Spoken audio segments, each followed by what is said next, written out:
Chapter 1. They say pain makes you stronger, but sometimes it just makes you numb. I guess I'm somewhere in between, stuck in this limbo between life and death, where every breath feels like a question mark. My story? It's like most stories, I suppose, a mix of hope, heartbreak, and the kind of twists that leave you wondering how it all happened and how it's all going to end. The morning air was crisp, carrying the faintest hint of dew and pine, but I barely noticed it. My legs carried me mechanically through the woods, my hands buried deep in the pockets of my faded jacket. This forest had always been my sanctuary, a place where the towering trees whispered secrets older than time itself, and the ground beneath my feet felt solid, reliable, unlike people. And trust me, I say that with a bitterness that's become second nature. I stopped at my favorite spot, a small clearing where sunlight filtered through the branches like spilled honey. It was beautiful, or at least it should have been, but even beauty felt empty now, hollow, like the ache in my chest. I lowered myself to the damp grass, knees brushing against the earth, and pulled out my journal. My fingers trembled as I flipped to a blank page. The words came haltingly at first, hesitant, as if they were afraid to be written, afraid of what I'd do with them. Because this pain, it was real, raw, clawing at my heart, and I needed to bleed it out onto the paper. Day 72 without Alex, I wrote, the pen scratching against the page like an accusation. Shouldn't I be over this by now? But every time I close my eyes, I see his face, not the one that smiled at me under the stars, but the one that said, "I found someone else." What a cruel way to end it. We had plans, dreams woven together like threads in a tapestry, a future. And he just unraveled it, walked away without a backward glance. I guess that's what happens when someone never truly cared. I paused, the pen hovering, my breath shaky. Was I pathetic for still obsessing over him? Maybe, but who else did I have? My parents? They were ghosts now, faded memories I clung to like fragile photographs. I lost them young, too young to really know what family felt like. An accident, they called it. Wrong place, wrong time. As if that explanation could fill the void they left. After that, I bounced between aunts like an unwanted package, just another burden. They fed me, clothed me, but love? That was a luxury I never got. No hugs when the nightmares came, no bedtime stories to chase away the shadows. I learned to be invisible, self-reliant, a good little orphan who didn't ask for more. And then Alex appeared, like a storm breaking through the clouds. When I met him, I thought the universe was finally giving me a break. He was charming, intense, with eyes that made me feel seen, truly seen, for the first time. He pulled me out of my shell, made me believe I mattered. We laughed, we dreamed, we built something I thought was unbreakable. But now I see the cracks I ignored.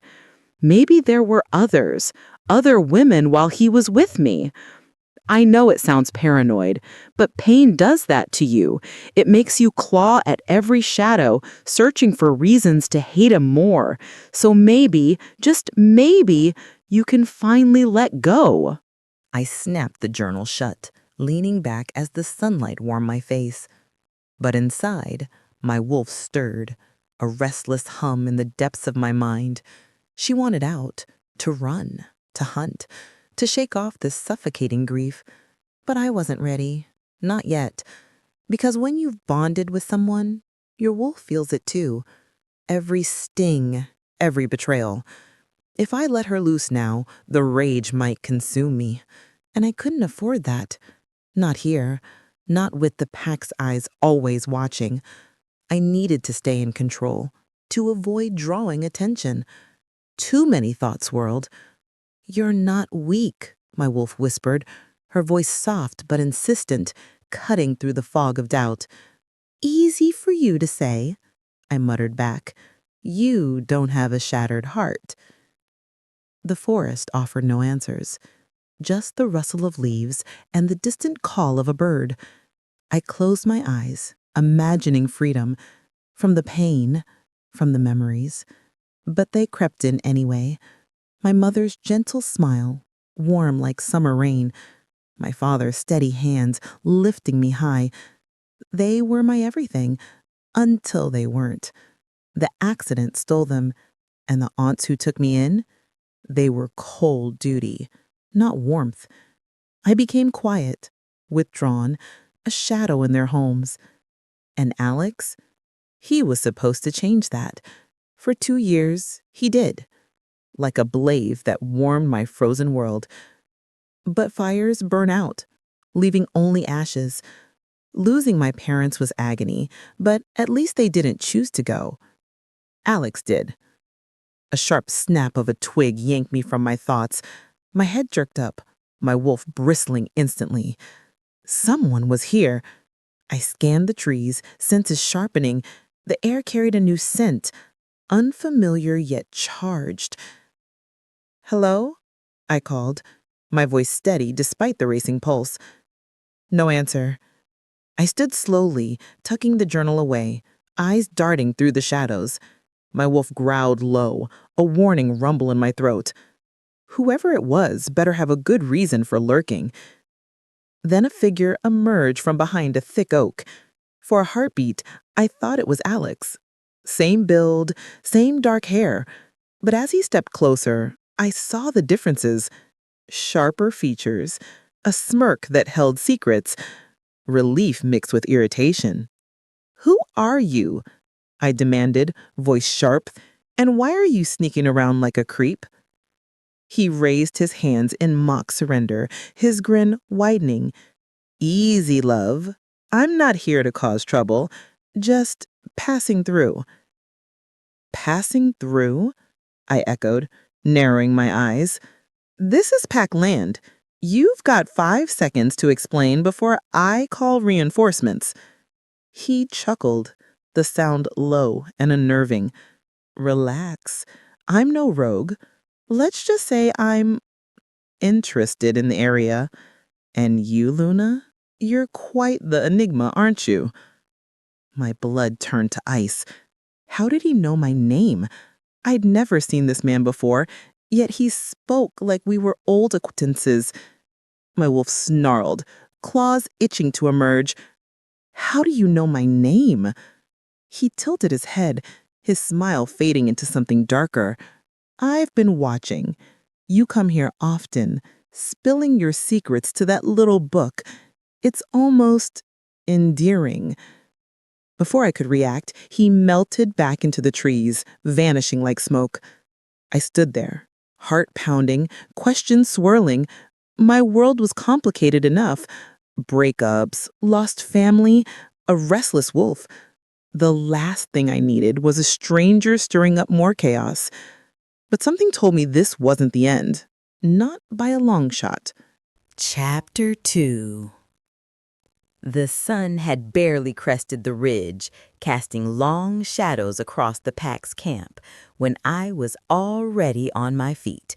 Dawn was my time to think, to breathe, before the weight of leadership settled back onto my shoulders. As Alpha, there was no such thing as rest. Not really. The pack looked to me for strength, for answers, and I'd learned long ago to wear confidence like armor. But beneath it, a restlessness gnawed at me, a quiet ache that no amount of duty could silence. My fated mate was out there, somewhere, and the bond I hadn't yet found tugged at my soul like a half-remembered dream. I started the day with a patrol, my boots crunching against the frost-kissed earth. The forest was alive with the usual sounds, birds stirring, the distant rustle of deer. But my senses were tuned to threats. Rogues had been spotted too close to our borders lately, and I wasn't about to let my guard down. My beta, Marcus, fell into step beside me, his easy grin a contrast to my focus. "You're broodier than usual, Cassian," he said, tossing me a pine cone. I caught it without looking, crushing it in my fist. "Brooding's my face's default setting," I shot back, but there was no heat in it. Marcus was one of the few who could get away with poking at me. We'd grown up together, scrapping as pups, and he knew when to push and when to back off. Today, though, his chatter grated. "Anything new on the rogues?" He sobered, shaking his head. "Scouts found fresh tracks near the eastern ridge, but no sign of a camp. They're testing us, Cass, waiting for a crack to slip through." I nodded, jaw tight. "Double the patrols. No one goes out alone." Marcus didn't question it, just gave a sharp nod and jogged off to relay the orders. That was the job. Decisions, commands, the endless balancing act of keeping the pack safe. I was good at it, always had been. Confidence wasn't the issue. It was the cost. Every choice, every life rested on me. One wrong move, and it could all unravel. Back at camp, the day unfolded in a blur of duties. I mediated a dispute between two hunters arguing over a kill. Petty, but I listened, keeping my voice calm, authoritative. They walked away grumbling but satisfied. Then it was training with the younger wolves, teaching them to track, to fight, to trust their instincts. One of them, a lanky kid named Eli, fumbled a move and nearly took out his partner. "Focus, Eli," I said, clapping a hand on his shoulder. "Your wolf is only as strong as your head's clear." He flushed but nodded, eager to prove himself. They all were. They saw me as unshakable, a leader carved from stone. I let them believe it. By midday, I was in the lodge, poring over maps with the elders. They droned on about trade routes and alliances, their voices heavy with tradition. I respected them, but their caution sometimes felt like chains. "We need to act on the rogues, not debate them," I said, cutting through their murmurs. Elder Mara raised a brow, her gaze sharp. "Patience, Cassian. Strength without strategy is a fool's game." I bit back a retort, nodding instead. Diplomacy wasn't my favorite part of the job, but I learned to play it. As the sun dipped low, I stole a moment alone by the river, the water's rush a rare reprieve. My wolf stirred, restless as ever, pacing in the back of my mind. He wanted her, our mate, the one the moon goddess promised. I'd felt her absence my whole life, a void no amount of duty could fill. I was 32, strong, respected, but incomplete. Every night I wondered what she'd be like. Fierce? Gentle? Would she challenge me or soothe the storm inside? I clenched my fists, staring at the current. "Where are you?" I muttered, the words swallowed by the river's roar. The pack saw me as unbreakable, but they didn't see this, the longing that kept me up at night, the quiet fear I'd never find her. I'd built a life on control, on certainty, but this was the one thing I couldn't force. Fate didn't bend to an alpha's will. All I could do was wait, lead, and hope. And so I straightened, pushing the ache down deep, and turned back to camp. Duty called, as it always did. Chapter 3. The forest was too quiet. That was the first thing I noticed as I trudged deeper into the trees, my journal tucked under my arm. The usual chatter of birds had faded, replaced by an eerie stillness that set my nerves on edge. My wolf, always restless since the breakup, growled low in my mind, her instincts sharper than mine. Something was wrong. I tightened my grip on the journal, my only anchor to the thoughts I'd poured out yesterday about Alex, my parents, and that unsettling stranger. I'd come back to the clearing to write again, to find some semblance of peace, but the air felt heavy, charged with a threat I couldn't name. I froze mid-step as a low snarl cut through the silence. My head whipped toward the sound, and my wolf surged forward, claws itching beneath my skin. 3 figures emerged from the shadows. Rogues, their eyes glinting with hunger and malice.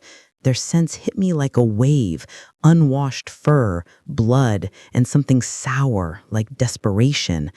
"Well, look at this," one sneered, his voice gravelly. "A lone wolf, ripe for the taking." My heart pounded, but I squared my shoulders, refusing to show fear. "Back off," I snapped. "This is Packland. You're not welcome." They laughed, a harsh, guttural sound that made my skin crawl. The leader, a wiry man with a scar splitting his brow, stepped closer. "Packland? We don't answer to your alpha." Before I could respond, he lunged. Instinct took over. My wolf broke free, bones shifting, fur rippling across my skin. I hit the ground on all fours, a growl tearing from my throat. I wasn't trained like the pack's warriors, but I wasn't helpless either. Years of surviving on my own had taught me to fight dirty. The first rogue came at me, claws slashing. I dodged, sinking my teeth into his flank, tasting copper as he yelped. But there were 3 of them, and I was alone. The second rogue tackled me, his weight pinning me to the dirt. Pain flared as his claws raked my side, and I snarled, thrashing to free myself. My wolf was fierce, but panic crept in. I couldn't take them all. The leader circled, his grin feral. "Not so tough now, are you?" A deafening roar shattered the air. The rogues froze, and I seized the moment, kicking the one on top of me hard enough to send him sprawling. A massive wolf, black as midnight, eyes blazing amber, barreled into the clearing. Cassian, the alpha. His presence was a storm, raw power radiating from him as he slammed into the leader, jaws snapping. The rogue didn't stand a chance. Cassian's teeth found his throat, and he went down with a gurgling cry. The other 2 hesitated, then fled, tails tucked, as Cassian's growl chased them into the trees. I staggered to my feet, shifting back to human form, my side burning where claws had torn my skin. Blood stained my torn shirt, but I ignored it, my eyes locked on Cassian. He shifted too, his broad frame towering as he approached, his expression a mix of fury and concern. "Luna, are you all right?" His voice was rough, urgent, and the sound of my name on his lips sent a strange jolt through me.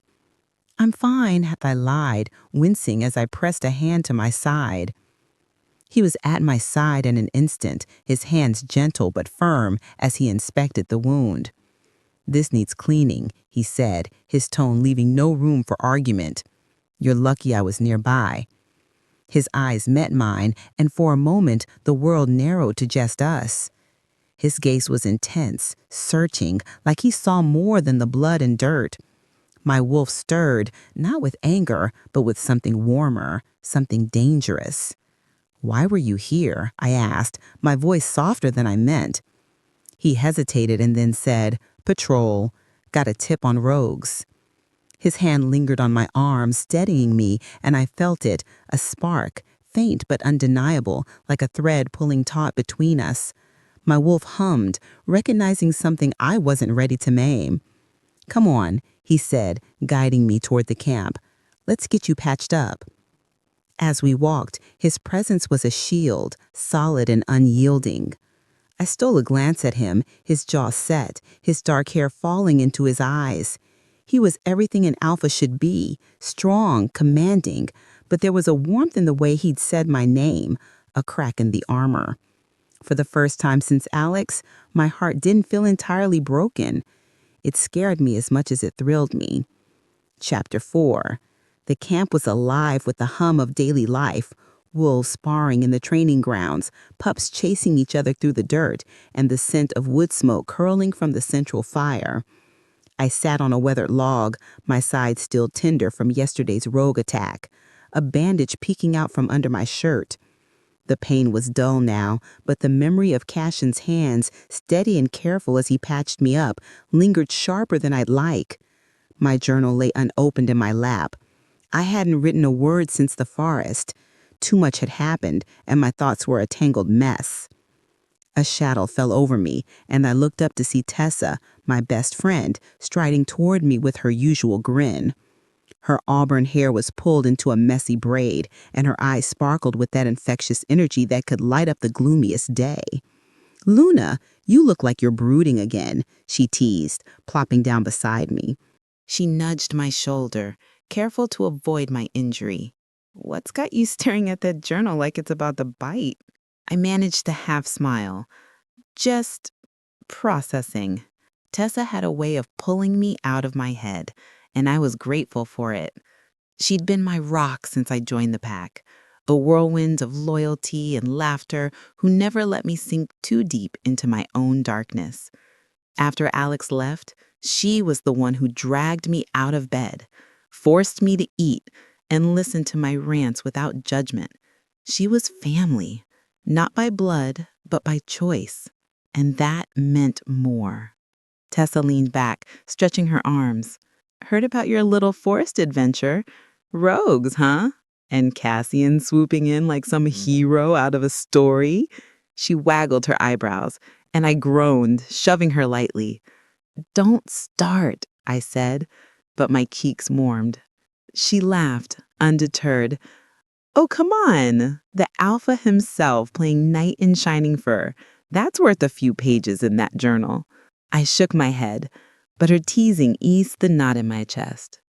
Tessa had known Cassian forever, since they were kids tumbling through the woods, scrapping over who could climb higher or run faster. She told me the stories, how they'd been inseparable, more like siblings than friends. Cassian was the serious one, always carrying the weight of future leadership, while Tessa was the spark, keeping him grounded. Their bond was forged in 1,000 small moments, but one stood out, a story she'd shared late one night when I was drowning in grief over Alex. It was years ago, when Cassian was barely 18, just stepping into his role as alpha in training. His father had given him a silver pendant, a family heirloom etched with a crescent moon, a symbol of their lineage. Cassian wore it everywhere, until a training mishap sent it flying into the river. He'd been devastated, too proud to admit how much it hurt to lose it. Tessa, barely 16 and stubborn as a mule, spent hours diving into the icy water, searching until her lips were blue. When she finally found it, tangled in the riverbed's weeds, she'd marched up to Cassian dripping wet and pressed it in his hand without a word. He tried to thank her, but she just shrugged and said, "You do the same." That was Tessa, loyal to a fault, no questions asked. Now, as we sat by the fire, she pulled something from her pocket, a small braided leather cord, worn but sturdy. She said, "Made this for you. Figured you could use a reminder you're not alone." I caught it, running my thumb over the intricate knots. It was simple, but it felt like her. Steady, warm, unwavering. "Thanks, Tess," I said, my voice catching. She waved it off, but her eyes softened. She glanced toward the lodge, where Cassian was talking with Marcus, his broad shoulders tense. "He's been asking about you, you know?" she said, her tone casual but pointed. "Wanted to make sure you're healing okay." I froze, my heart doing a stupid flip. "He's just doing his job," I muttered. But Tessa's smirk said she wasn't buying it. "Sure, Luna, his job." She didn't push, but the way she looked at me, like she saw something I wasn't ready to admit, made my stomach twist. "Tessa, don't," I said, but there was no heat in it. She just grinned, standing and brushing dirt off her jeans. "I'm not saying anything. Just keep an open mind, yeah? You're stronger than you think, and maybe someone else sees it too."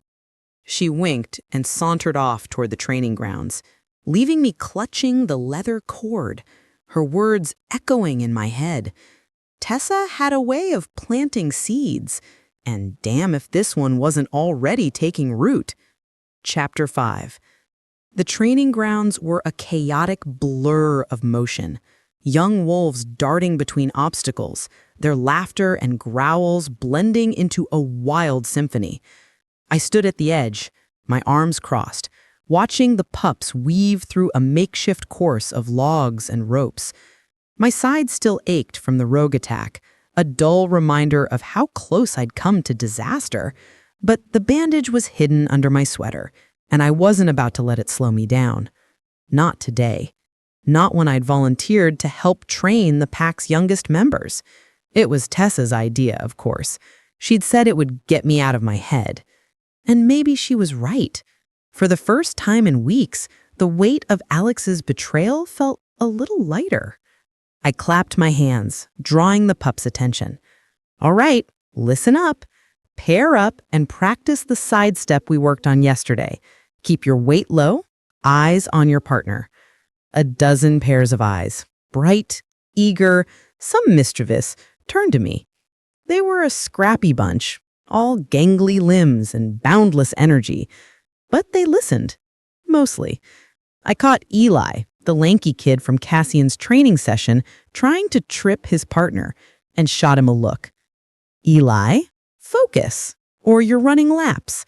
He grinned sheepishly, but got back to work. Teaching them was like herding squirrels, but there was something grounding about it. Their energy was infectious, pulling me out of the dark spiral of my own thoughts. After Alex left, I felt like a ghost, drifting through the pack with no purpose.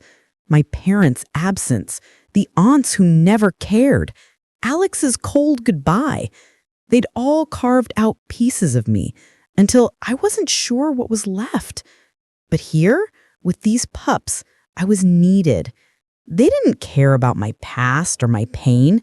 They just wanted to learn, to prove themselves. And in teaching them, I was starting to find pieces of myself again. I moved through the pairs, correcting stances, offering tips. Kira, bend your knees more. You're too stiff. Jaden, don't lean so far forward. You'll lose balance. They nodded, adjusted, tried again. When Lila, a shy girl with braids, finally nailed the sidestep and knocked her partner off balance, her grin was brighter than the noon sun. Good job, Lila, I said, and she beamed. That moment, her pride, her trust in me, felt like a stitch in the wound Alex left behind. Small, but real. I was so focused, I didn't notice Cassian until his shadow fell over me. My wolf perked up instantly, sensing him before I did. I turned, and there he was, leaning against a tree, arms crossed, his dark eyes watching me with an intensity that made my pulse skip.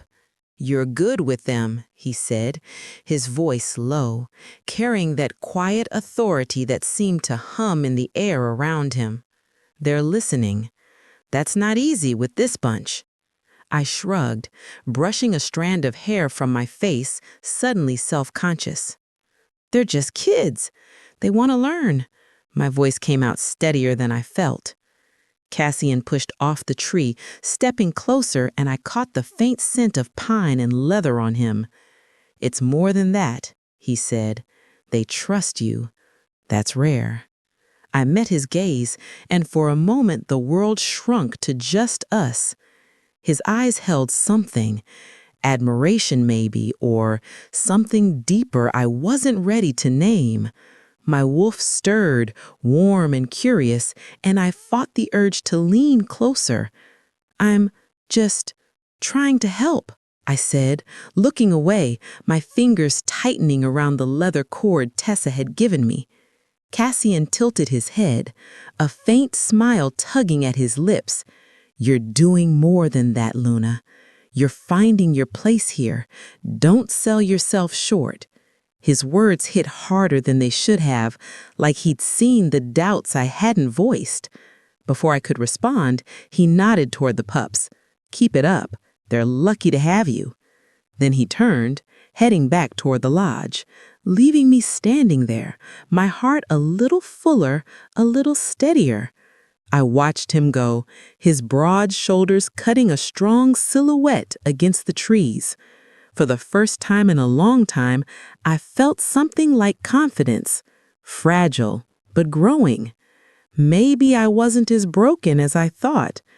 Maybe I could be more than the girl Alex left behind. And maybe, just maybe, Cassian saw that too. Chapter 6.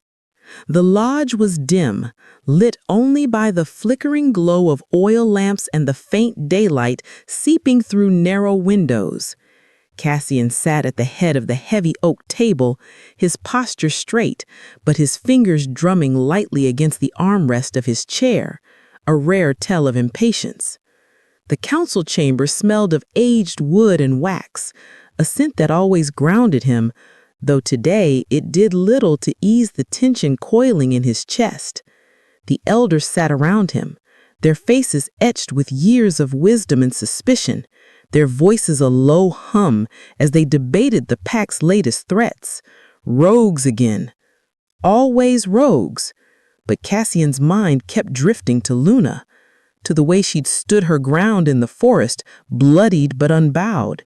He shook the thought away, forcing himself to focus. Elder Mara, her silver hair pulled tight in a bun, leaned forward, her sharp eyes pinning him. The rogue sightings are increasing, Cassian. Tracks near the eastern ridge, now reports of a camp just beyond our borders. We cannot afford complacency. Her tone was measured, but the accusation was clear. Do your job, Alpha. Cassian met her gaze, unflinching. I've doubled patrols and sent scouts to confirm the camp's location. If they're organizing, we'll know by tomorrow. Elder Torin, a grizzled man with a scar across his cheek, grunted. Scouts are one thing, but we need action. Strike first before they grow bold enough to hit us here. Murmurs of agreement rippled around the table, but Cassian raised a hand, silencing them. We strike when we know their numbers, their weapons, their intent. Blind attacks risk our own. Patience isn't weakness, it's strategy. His voice carried the weight of command, and the room stilled, though Tormund's scowl lingered. The discussion shifted to supplies. Winter was coming, and the pack needed to stockpile food in reinforced dens. Cassian listened, offering input when needed, but his thoughts wandered again. Luna's face flashed in his mind, her fierce eyes, the way her wolf had fought back against the rogues. She was new to the pack, an outsider by some standards, yet she'd thrown herself into training the pups, earning their trust. His lips twitched at the memory of her yesterday, correcting their stances with a quiet confidence she didn't even seem to recognize in herself. His wolf stirred, a low hum of recognition, and he clenched his jaw, pushing it down. Mara's voice cut through his thoughts, sharp and deliberate. Speaking of the pack's future, Cassian, we've noticed your attention to the new girl. Luna, is it? The room went quiet, the elder's eyes flicking to him, some curious, others wary. Cassian's fingers stilled on the armrest. She was attacked by rogues, he said evenly. I'd check on any pack member in her position. Torin leaned back, his expression skeptical. She's an orphan, no lineage to speak of, raised by humans from what I hear. Hardly the kind of wolf we'd expect an alpha to take an interest in. The words were careful, but they carried a challenge, a reminder of the pack's unspoken rules. Alphas mated with strength, with bloodlines that bolstered alliances. Luna, with her murky past and lack of status, didn't fit that mold. Cassian's eyes narrowed, his voice low but firm. She fought off rogues alone before I got there. She's training our pups, earning their respect. Strength isn't just blood, it's action. He held Torin's gaze until the elder looked away, but the tension lingered. Mara's lips pursed, her silence louder than words. The council moved on to border defenses, but Cassian felt the weight of their scrutiny. Pack politics were a dance of tradition and power, and his interest in Luna, whatever it was, hadn't gone unnoticed. As the meeting ended, the elders filed out, leaving Cassian alone with Mara. She lingered, her hands folded neatly. "You're a strong alpha, Cassian," she said, her tone softer but no less pointed. "But the pack expects stability. Choose your steps carefully." She left without another word, her warning hanging in the air. Cassian stood, staring at the map spread across the table. His wolf growled, restless, drawn to Luna in a way he couldn't explain. Mate or not, she was stirring something in him, something that threatened the careful balance he'd maintained for years. The pack's safety came first, always. But as he stepped into the cold evening air, he couldn't shake the feeling that Luna was becoming part of that equation, whether the elders approved or not.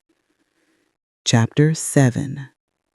The river glittered under the late afternoon sun, its surface a mosaic of light and shadow as it wound through the forest. I sat on a smooth boulder at the water's edge, my boots off, toes skimming the cool current. The pack's camp was a distant hum, giving me a rare moment of solitude. Or so I thought. My journal rested beside me, unopened. Since the rogue attack, I hadn't written much. The words felt too heavy, too raw. Alex's betrayal still stung, but training the pups and Tessa's unwavering support had started to mend the frayed edges of my heart. My wolf, though, was restless, pacing in my mind, drawn to something, or someone, I wasn't ready to name. Footsteps crunched behind me, deliberate but soft, and my wolf perked up before I even turned. Cassian. His scent hit me first, pine, leather, and something warm that made my pulse quicken. "Mind if I join you?" he asked, his voice low, almost hesitant. I glanced over my shoulder, meeting his amber eyes, and nodded, scooting over on the boulder. He settled beside me, close enough that I could feel the heat of him, his broad frame a quiet anchor against the river's rush. For a moment, we sat in silence, the water's murmur filling the space. I stole a glance at him, his jaw tight, his dark hair catching the sunlight. He was every inch the alpha, but there was a weight in his eyes, a crack in the armor he wore for the pack. "You come here often?" he asked, his tone light but his gaze searching. "When I need to think," I admitted, tucking a strand of hair behind my ear. "It's peaceful." I hesitated, then added, "What about you? Don't alphas have better things to do than sit by rivers?" He chuckled, a low, warm sound that sent a shiver through me. "Even alphas need a break. The council's been riding me about the rogues, the borders, everything. Sometimes I just need..." He trailed off, staring at the water. "Quiet." I nodded, understanding more than I expected. "It's a lot, isn't it? Everyone looking to you, expecting you to have all the answers." My voice was soft, but it carried the weight of my own burdens. Losing my parents, surviving on my own, Alex's betrayal. I hadn't meant to say it, but the words slipped out. "I know what it's like to feel like you're carrying too much." Cassian turned to me, his eyes softening. "You've carried more than most, Luna. Losing your family, starting over here, that takes strength." His words hit deep, stirring something fragile in my chest. No one had ever called me strong, not like that, not with that quiet certainty. I looked away, my throat tight. After Alex, I feel like I'm just picking up pieces, trying to figure out who I am without him. The confession hung between us, raw and unguarded. My wolf whined, urging me to lean closer, to trust the warmth in his gaze. Cassian's hand brushed mine on the boulder, a fleeting touch that sent a spark through me. "You're more than what he took from you," he said, his voice rough with conviction. "I see it. The way you fight, the way you teach those pups. You're building something here, Luna. Don't let him steal that." My breath caught. And I met his eyes. They were intense, unguarded, and for the first time, I saw the man behind the alpha, the one who carried his own doubts, his own longing. My wolf hummed, certain of something I was too scared to name. Slowly, almost without thinking, I leaned toward him, drawn by the pull between us. His gaze dropped to my lips, and he leaned in too, the space between us shrinking to nothing. My heart pounded, anticipation curling in my stomach. "Tessa, Cassian!" Tessa's voice shattered the moment like glass, and I jerked back, my face flushing. She bounded toward us, oblivious, her braids swinging. "You two hiding out here? The pups are asking for Luna, and Marcus needs you, Cass." She paused, her grin faltering as she caught the tension in the air. Did I interrupt something?" Cassian cleared his throat, standing smoothly. "Just talking," he said, but his eyes lingered on me, a promise of something unfinished. "I'll head back." He gave me a nod, then strode off, leaving me breathless and reeling. Tessa raised an eyebrow, her smirk knowing. Talking, huh? Looked like more than that. I groaned, burying my face in my hands.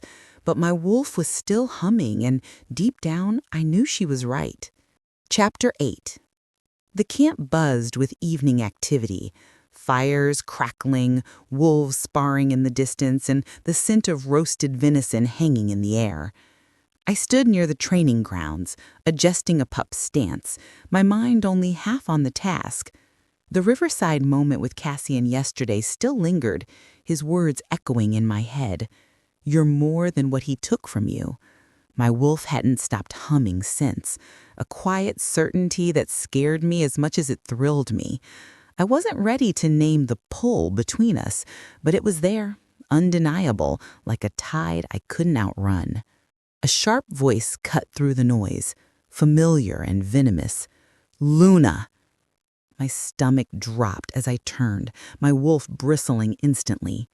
Alex. He stood at the edge of the clearing, his dark hair disheveled, his eyes blazing with a mix of anger and something else. Jealousy, maybe. The sight of him hit like a punch, dragging up every memory I tried to bury. His smile, his promises, the way he'd walked away without a backward glance.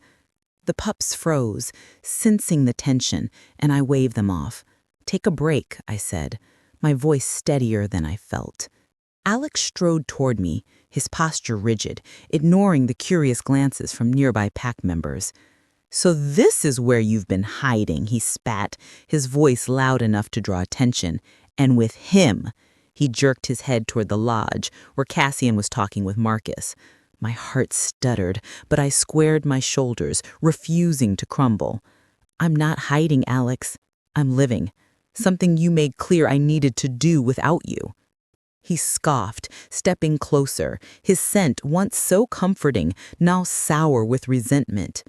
"Don't play innocent. I hear things, Luna. The alpha's been sniffing around you, acting like he's yours. What, you think you can just move on with Cassian? He's stealing you, and you're letting him." The accusation stung, not because it was true, but because it twisted something fragile inside me. Heads turned, whispers spreading like wildfire. My face burned and my wolf growled, claws itching to emerge. "I don't get to show up here and throw around lies," I snapped. "Cassian's my alpha, nothing more. He helped me after rogues attacked, something you never would have done. You lost the right to care when you walked away." Alex's eyes narrowed, his voice dropping to a hiss. "You're telling me there's nothing between you? I know you, Luna. I see the way you look at him." His words hit too close, stirring the confusion I'd been wrestling since the river. The crowd grew, their stares heavy, and I felt trapped, exposed. My wolf urged me to be honest, to claim whatever was sparking with Cassian, but fear of being hurt again, fear of the pack's judgment choked me. "There's nothing," I said, the words sharp and final, loud enough for everyone to hear. "Cassian's just doing his job. I don't have feelings for him." The lie tasted bitter, and the moment it left my lips, regret crashed over me. My wolf whined, betrayed, and I caught a glimpse of Cassian across the clearing, his face unreadable, but his eyes locked on mine. Had he heard? The thought made my chest ache. Alex smirked, satisfied, but there was no victory in it for me. "Good to know," he said, stepping back. "Just don't forget who you are, Luna. You're not his type." He turned and walked away, leaving me standing there, the weight of my words sinking in. The crowd dispersed, their whispers trailing behind, but I couldn't move. I'd denied something I wasn't even sure of yet, and it felt like I'd slammed a door shut on my own heart. Tessa appeared at my side, her expression a mix of concern and frustration. "Luna, what was that?" she asked, her voice low. I shook my head, unable to meet her eyes. "I don't know," I whispered, my throat tight. I couldn't let him win." But as I glanced at Cassian, now turning away, his shoulders stiff, I knew I'd lost something too. The truth I wasn't ready to face was slipping through my fingers, and I wasn't sure how to get it back. Chapter 9. The moon hung low over the pack's camp, casting a silver glow across the cabins and training grounds. Inside a secluded lodge on the camp's edge, Seraphina leaned against a polished oak table, her manicured nails tapping an impatient rhythm. Her auburn hair was swept into an elegant knot, her posture regal, every inch the daughter of a storied bloodline. The Blackthorn family was pack royalty, generations of alphas, warriors, and diplomats, their name etched into the pack's history like a sacred vow. Seraphina had been raised on tales of her family's greatness, groomed to be the perfect mate for an alpha like Cassian. And yet, here she was, seething in the shadows, her plans unraveling because of her Luna. Seraphina's lips curled into a sneer as she pictured Luna, plain, parentless, a nobody who'd wandered into the pack with no lineage, no claim to power. Yet Cassian's eyes followed her, his attention lingering where it should have been hers. She'd seen it at the river, the way he leaned close, his voice soft, unguarded. It was an insult, a betrayal of everything Seraphina had been promised. Her mother had always said an alpha needed a mate of equal standing, someone to strengthen the pack's alliances. Luna was a liability, a stray who'd somehow caught Cassian's gaze. The thought made her blood boil. She paced the room, her silk dress whispering against the floor. Her father had been an alpha of a neighboring pack, her mother a diplomat who'd brokered peace with rival clans. Seraphina had inherited their ambition, their cunning, and she'd spent years positioning herself as the inevitable choice for Cassian. She'd charmed the elders, hosted pack gatherings, played the role of the perfect future Luna. But Luna's arrival had shifted everything. The way she fought off rogues, trained the pups, even her quiet defiance in the face of Alex's accusations. It was drawing attention, respect, and worst of all, Cassian's interest. Seraphina's wolf growled, a low, venomous sound that echoed her own rage. She stopped at the window, staring out at the camp. Luna was out there somewhere, probably scribbling in that pathetic journal or basking in the pack's pity. Seraphina's hands clenched. She wouldn't let some orphan steal her destiny. She'd worked too hard, sacrificed too much. Her mind churned, plotting, calculating. Direct confrontation wouldn't do. Luna had already proven she could hold her own in a fight. No, this required subtlety, something to discredit her, to push her out without Seraphina's name attached.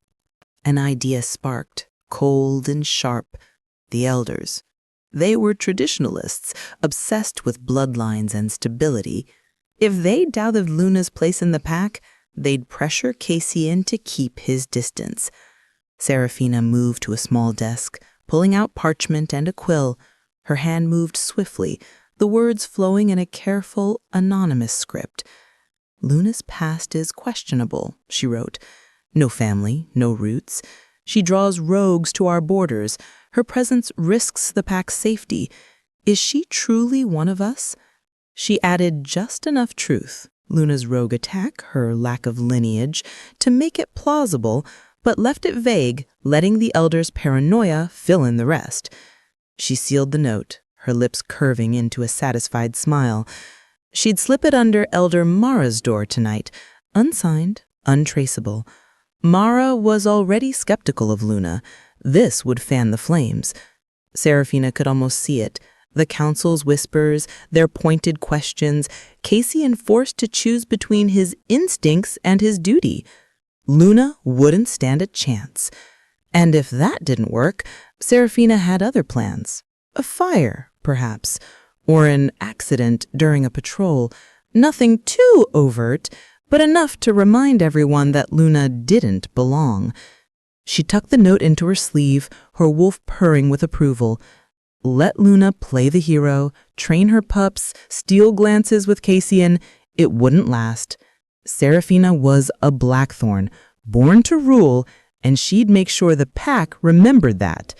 As she stepped into the night, her shadow blending with the trees, she felt a surge of certainty.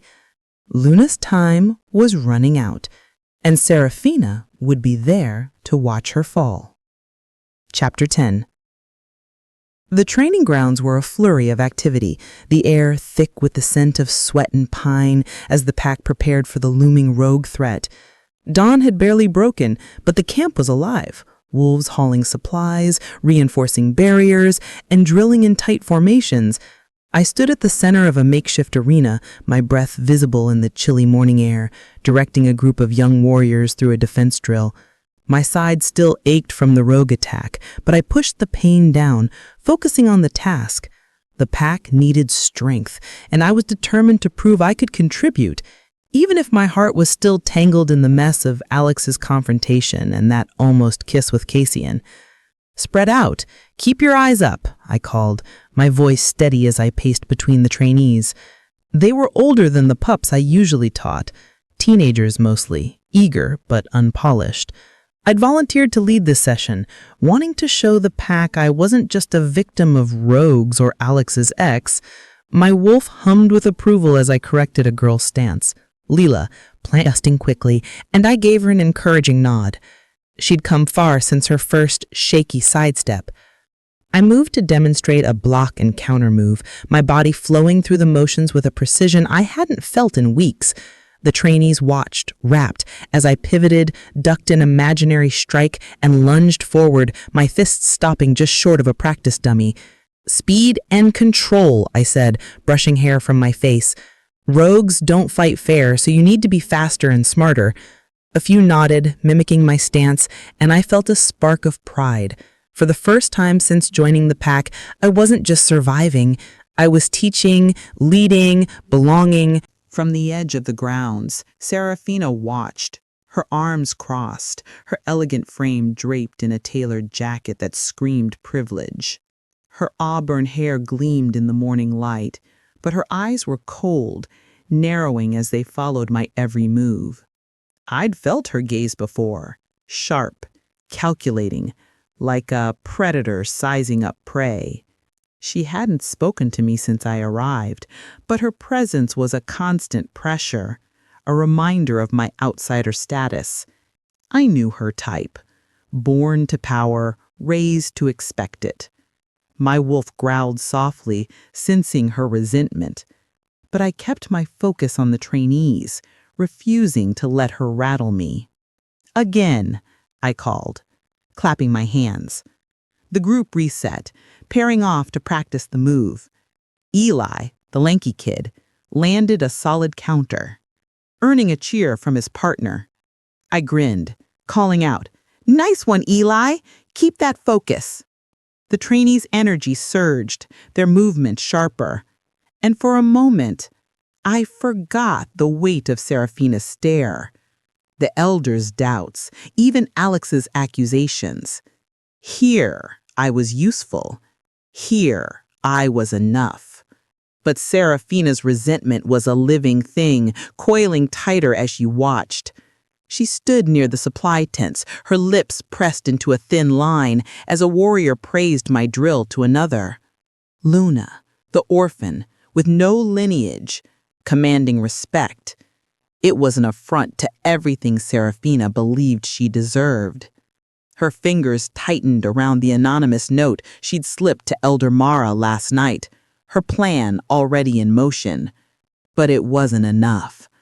Luna's growing confidence, the way the pack was starting to see her, was a threat Seraphina hadn't anticipated. She needed something bigger, something to ensure Luna's fall. A whispered rumor to the right ears, perhaps, or a staged mishap during a patrol. Her mind churned, plotting, as her wolf snarled in agreement. As I dismissed the trainees, wiping sweat from my brow, I caught Seraphina's eye. She didn't look away, her gaze a challenge, a promise of trouble. My wolf bristled, but I held her stare, my chin lifting. I wasn't the broken girl Alex left behind, not anymore. Whatever Seraphina was planning, I'd face it. I had to. The pack was counting on me, and for the first time, I was starting to believe I could count on myself, too. Chapter 11. The evening air was cool, carrying the scent of pine and wood smoke as I sat on a log near the camp's central fire. My hands wrapped around a steaming mug of tea. The pack was quieter tonight, the usual bustle replaced by a tense undercurrent. Rogue sightings were growing bolder, and everyone felt it. My side still ached from the attack, but training the young warriors had given me a spark of purpose, a way to push past the lingering pain of Alex's betrayal and the confusion of that almost kiss with Cassian.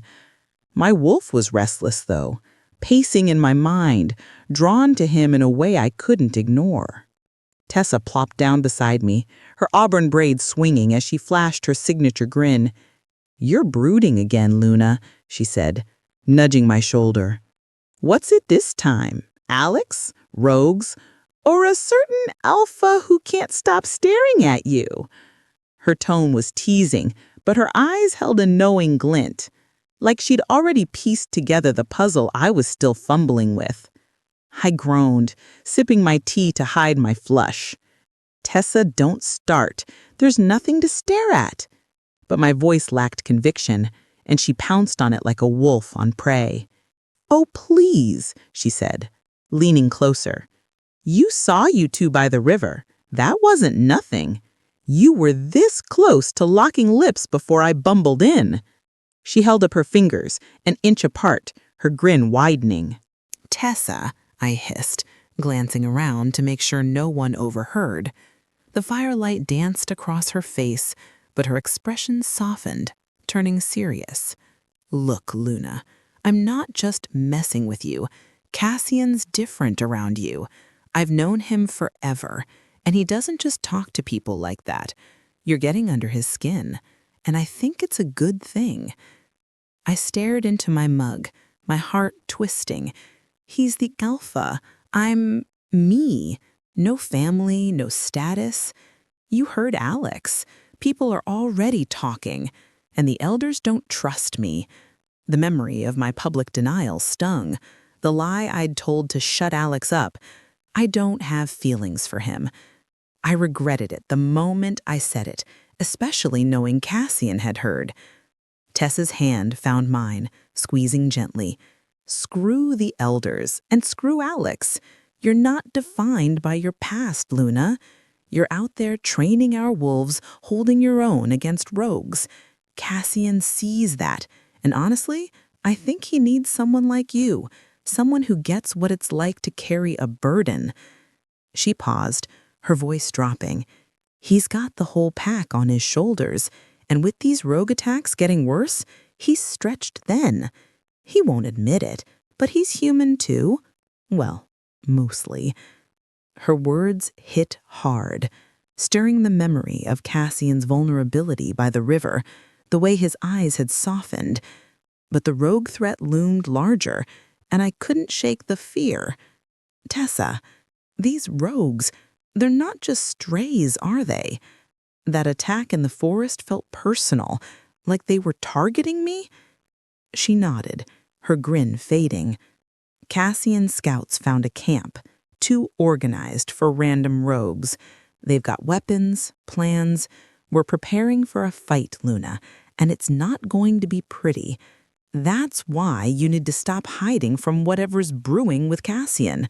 You're stronger together, whether you admit it or not. She smirked, back to her meddling self. So I'm inviting him to the fire tonight. You two can accidentally end up side by side. Tessa, no! I protested, but she was already on her feet, waving at someone across the clearing. My stomach flipped as I saw Cassian approaching, his broad frame cutting through the firelight. Tessa winked at me, then called out, "Hey, Cass, got a spot for you right here." She patted the log beside me, ignoring my glare. Cassian hesitated, his eyes meeting mine, searching for something. Permission, maybe, or forgiveness for the words I'd said. I nodded slightly, my heart pounding. He sat, close enough that his warmth brushed against me, and Tessa conveniently vanished, muttering about fetching more wood. The fire crackled, and for a moment neither of us spoke. Then he turned, his voice low. "Luna, about what you said to Alex, you don't have to explain, but I'm here, if you want me to be." My breath caught, and my wolf hummed, urging me to close the gap. Tessa's meddling had worked, damn her. And as the rogue threat loomed, I realized she was right. We were stronger together. I just wasn't sure I was brave enough to admit it yet. Chapter 12.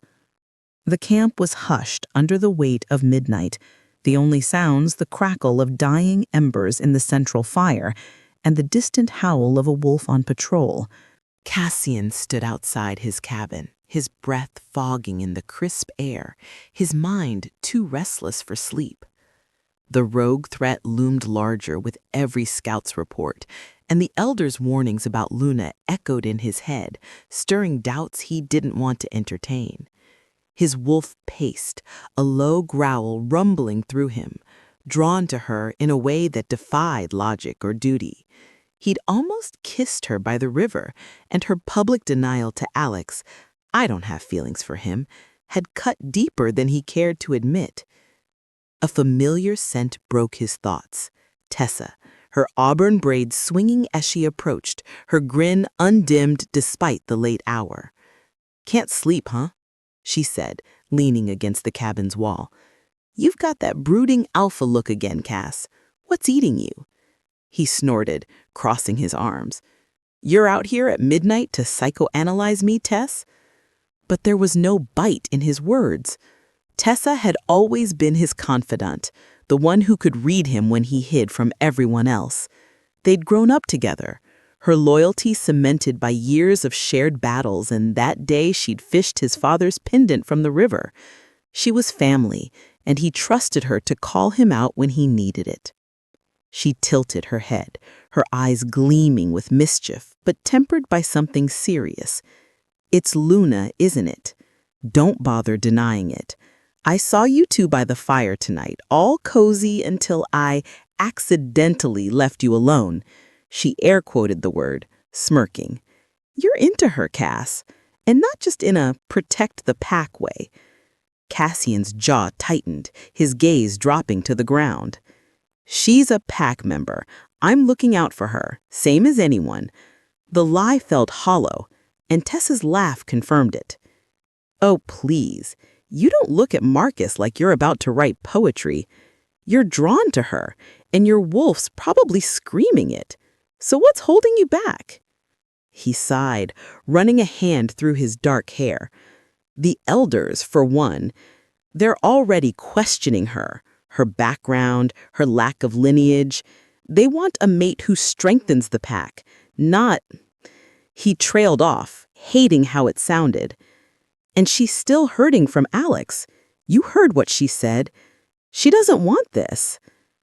Tessa stepped closer, her voice softening but firm. "Cass, The elders can shove their traditions. You're the alpha. You set the tone. And Luna? She's stronger than she knows. She's out there training our wolves, facing rogues, building a place here. She's not some fragile orphan. She's a fighter. And yeah, Alex hurt her, but that doesn't mean she's closed off forever. I see the way she looks at you when she thinks no one's watching. She's scared, but she feels it too. Cassian's wolf stirred, a warm pulse of agreement. But doubt lingered. What if I'm wrong? What if she's not... He didn't say, my mate, but the words hung between them. Tessa's expression softened, and she reached out, squeezing his arm. You're not wrong. Your wolf knows, even if your thick head's still catching up. Luna's different. She challenges you, keeps you grounded. You need that, especially with these rogues closing in. The pack's stronger with her, and so are you. He met her eyes, her certainty cutting through his hesitation. And the rogues? If I let this, whatever it is, distract me, I risk the pack. Tessa's grin returned, sharp and knowing. Love's not a distraction, Cass. It's fuel. You fight harder for what matters. And Luna matters. So stop overthinking and talk to her. Really talk, before someone else like Seraphina tries to sink her claws in. Cassian chuckled despite himself, the tension easing. You're relentless, you know that. Tessa shrugged, unapologetic. It's why you keep me around. Now, go get some sleep, Alpha. You've got a pack to lead and a girl to win over. She winked and sauntered off, leaving him alone with the stars and a flicker of resolute. Tessa was right. He couldn't ignore this any longer. Luna was worth the risk, and he was done running from it. Chapter 13. The camp was on edge, the air thick with unease as dawn broke over the frost-covered grounds. I stood near the training area, watching the pack move with purpose, sharpening weapons, reinforcing barriers, preparing for the rogue threat that loomed closer with each passing day. My wolf was restless, her senses sharp after days of drilling with the young warriors. Training had become my anchor, a way to channel the chaos of my heart. Alex's accusations, Cassian's near kiss, Seraphina's cold stares. But today, something felt off, a prickling instinct that set my nerves alight. Cassian called an urgent meeting in the lodge, his face grim as he gathered the pack's inner circle. Marcus, Tessa, a few senior warriors, and me, a last-minute addition that raised eyebrows. I stood near the back, my arms crossed, trying to ignore the weight of Seraphina's gaze from across the room. She'd been hovering lately, her presence a constant thorn, her resentment palpable. Cassian's voice cut through the murmurs. We have a problem, he said, his tone hard. The rogues hit a supply cache last night, knew exactly where to strike. That's no coincidence. Someone's feeding them information. The room went silent, the weight of his words sinking in. A traitor. My stomach twisted and my wolf growled, her hackles rising. Marcus stepped forward, his usual grin replaced by a scowl. Scouts found tracks leading to the cache, but they also found this. He held up a scrap of cloth, torn and stained, embroidered with a faint crescent moon, a pack symbol. It was caught on a branch near the cache. Someone was careless. Whispers erupted, eyes darting suspiciously. I felt Seraphina stare again, sharp and accusing, but I kept my focus on Cassian. His jaw was tight, his amber eyes scanning the room. He said, "This stays between us. No one outside this circle knows. We need to find who's doing this before the rogues hit again." He assigned tasks. Marcus to lead a discreet patrol, Tessa to check the camp's records for any odd behavior. To me, he said, "Luna, keep training the warriors, but watch them. You see anything off, you report it." Understood? I nodded, my throat tight. The responsibility felt heavy, but his trust steadied me. As the meeting broke, Tessa pulled me aside, her voice low. "This is bad, Luna. If there's a traitor, it's someone close. Keep your eyes open, especially around her." She tilted her head towards Seraphina, who was lingering near the door, speaking softly to Elder Torin. My wolf bristled, but I murmured, "Got it." Later, I led the trainees through a grueling drill, my senses on high alert. Every glance, every whisper felt suspect. Eli stumbled during a maneuver, and I caught a flash of something in his pack, a folded paper tucked hastily away. My heart sank. Eli was just a kid, eager but clumsy. Could he be involved? I didn't want to believe it, but I couldn't ignore it. When the session ended, I lingered, pretending to adjust equipment, and slipped behind a stack of crates where Eli had been. There, half buried in the dirt, was another scrap of cloth, identical to the one Marcus found, its crescent moon stitching glinting faintly. I froze, my pulse racing. This wasn't proof, but it was too close to coincidence. My wolf urged caution, but I pocketed the cloth, my mind racing. Was Eli careless? Or was someone planting evidence? Seraphina's ace flashed in my mind, her calculated smiles, her whispered words to the elders.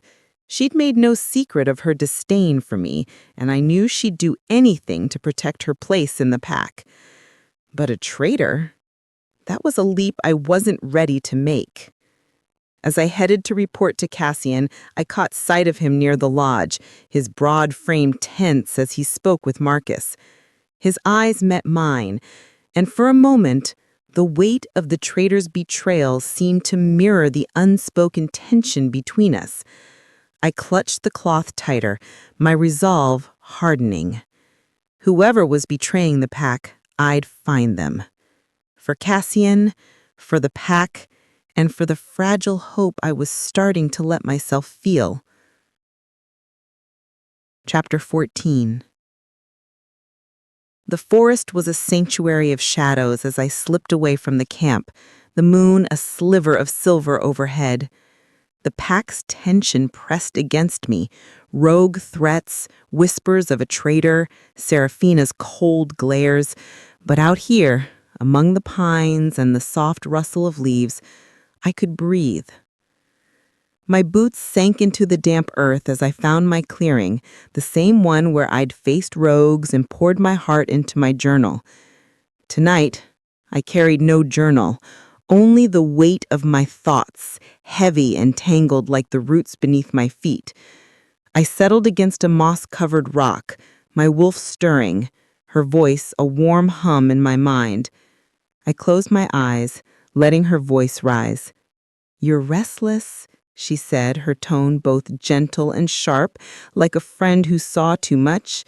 "It's him, isn't it? The alpha?" I didn't answer right away, my fingers tracing the leather cord Tessa had given me, its knots grounding me. Cassian. His name alone sent a jolt through me, stirring memories of the river, his hand brushing mine, his voice saying, "You're more than what he took from you." That moment had cracked something open inside of me, and I couldn't stop the flood of feelings that followed. "I don't know what I'm doing," I whispered, my voice barely audible over the wind.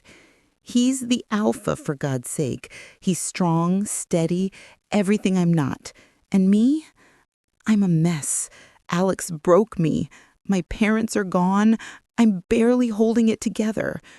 My wolf growled softly, a rebuke. "You're not broken, Luna.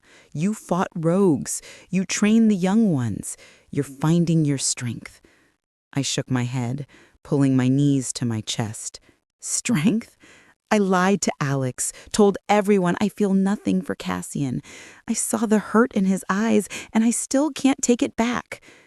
"You were scared," my wolf said, her voice softer now. "But you feel it. The pull.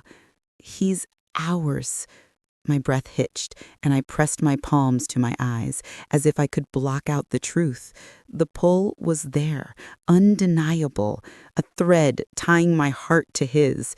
Every glance, every word from him lit something inside me I thought Alex had snuffed out. But it terrified me. What if I'm wrong? I murmured. What if I let myself feel this and he walks away too? Or the pack rejects me? The elders already think I'm not good enough. My wolf's presence grew stronger, her warmth wrapping around me like a shield. The elders don't decide your worth. Cassian sees you, really sees you. And you're not the girl Alex left. You're more. I wanted to believe her, but doubt clung like damp moss. My parents' death had left me adrift. The aunt's coldness had taught me to expect rejection, and Alex's betrayal had carved those lessons deep. Yet Cassian's quiet encouragement, his trust in me to watch for the traitor, felt like a lifeline. My wolf nudged me, insistent. He's our mate. You know it. Stop running. I opened my eyes, staring at the stars peeking through the branches. Mate. The word sent a shiver through me, equal parts fear and longing. I'd felt it in the way my wolf hummed when he was near, in the spark of his touch, in the way his presence steadied me. But admitting it meant risking everything, my heart, my place in the pack, the fragile confidence I'd built training the warriors. What if I'm wrong? I asked, my voice breaking. You are, my wolf replied, fierce and certain. You've always been ready. You just need to trust yourself. A twig snapped in the distance, and I tensed, my wolf on alert. But it was just the wind, the forest alive around me. I exhaled, my fingers tightening around Tessa's cord. My wolf was right. I was running, hiding behind my fear of being hurt again.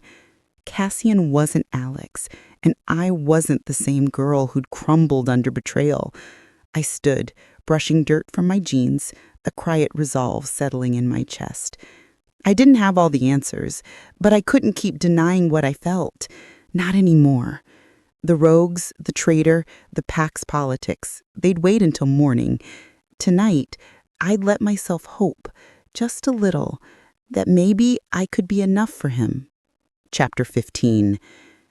The forest erupted into chaos as dusk painted the sky in streaks of orange and gray. The rogue attack came without warning, a wave of snarls and flashing claws breaking through the trees near the pack's northern border.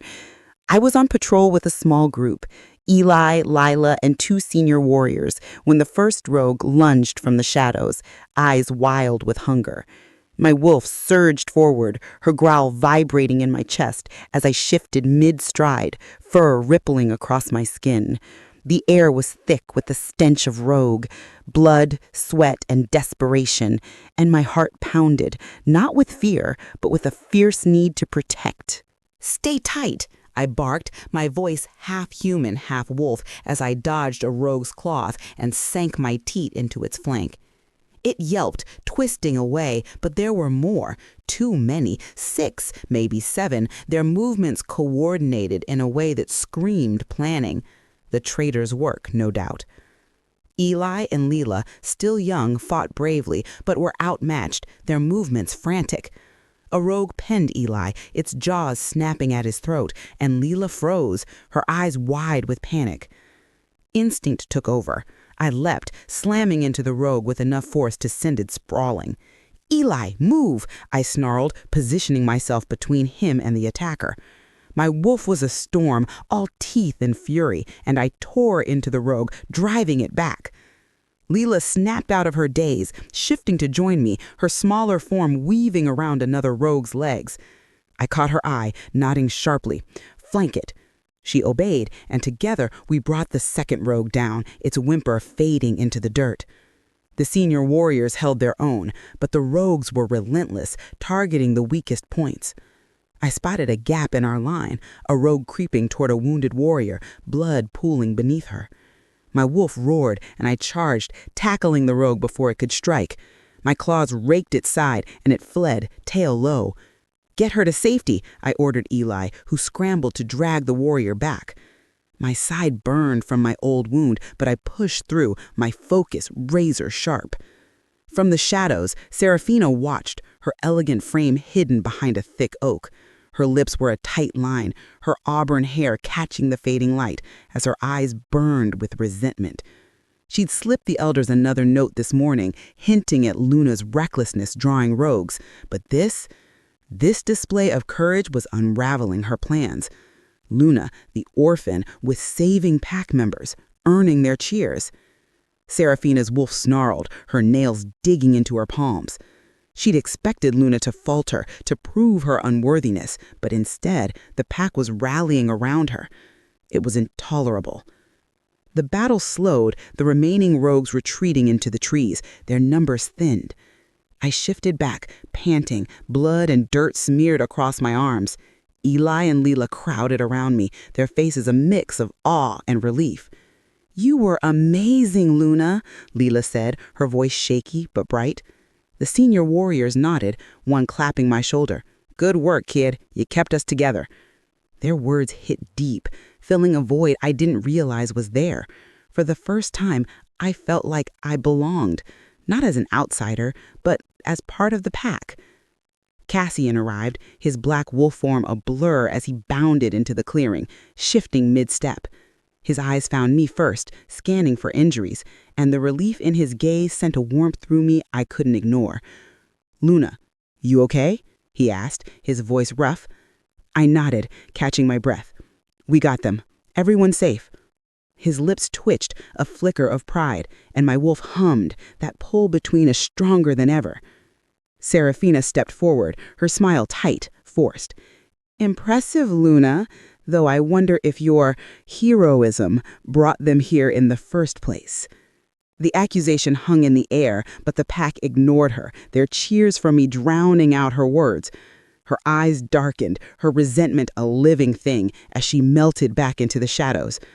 I met Cassian's gaze, my heart steady despite her barb. I'd save lives today, earn respect. Whatever Seraphina was planning, I'd face it. I was done being the broken girl. Chapter 16. The night was heavy, the air thick with the scent of pine and the lingering tension from the rogue attack. Cassian stood at the edge of the camp, his broad frame silhouetted against the flickering torches, his jaw tight as he scanned the darkened forest. The pack was safe for now, thanks to Luna's quick thinking, but the traitor's shadow loomed, and his wolf was restless, torn between duty and the pull toward her. Her courage in the battle had only deepened the ache in his chest, the certainty that she was his mate growing stronger. But another shadow approached, one he hadn't faced in months, his brother, Alex. Alex emerged from the trees, his dark hair mussed, his eyes burning with the same intensity that had always marked their rivalry. The resemblance between them was striking, same broad shoulders, same sharp jaw, but where Cassian's presence was steady, commanding, Alex carried a restless edge, a storm barely contained. They hadn't spoken since Alex's public confrontation with Luna, his accusations ringing in Cassian's ears. "You're stealing her." Now, here he was, striding forward with purpose, and Cassian braced himself, his wolf growling low. "Cass," Alex said, stopping a few feet away, his voice tight. "We need to talk. About Luna." The name hung between them, a spark in dry grass. Cassian crossed his arms, his expression unyielding. "You had your chance to talk when you showed up and threw accusations. What do you want now?" Alex's fists clenched, his eyes flashing. "Don't play noble, brother. I see the way you look at her. You think you can just step in, take what was mine? She was with me for 2 years, Cass. 2 years. You don't get to erase that because you're the alpha." His voice cracked, betraying a raw edge of pain beneath the anger. Cassian's wolf snarled, but he kept his tone even. She's not a possession, Alex. You left her. You broke her. You don't get to claim her now because you're jealous. Alex flinched, but he didn't back down. Jealous? Maybe, but I loved her, Cass. I still do. I messed up, I know that. But seeing you with her, it's killing me. His admission hung heavy, and for a moment, Cassian saw the boy he'd grown up with, the one who'd raced him through the woods, shared secrets under the stars. But that boy was gone, replaced by a man who'd hurt Luna, and Cassian's loyalty was to her now. You loved her? Cassian's voice was low, dangerous. Then why'd you walk away? Why'd you let her think she wasn't enough? She's stronger than you ever gave her credit for, and you don't get to waltz back in now that she's finding her place. He stepped closer, his height casting a shadow over Alex. She's not yours anymore. She never really was. Alex's face twisted, anger and regret warring in his eyes. And what? She's yours? You think the pack will accept her? The elders are already whispering. She's got no lineage, no status. They'll tear her apart, and you know it. The words stung, echoing Cassian's own fears, but he pushed them down. The pack follows me, he said, his voice steel. And I see her, really see her. She's fierce, loyal, and she saved our wolves today. That's more than bloodlines. Alex stared at him, his shoulders slumping slightly.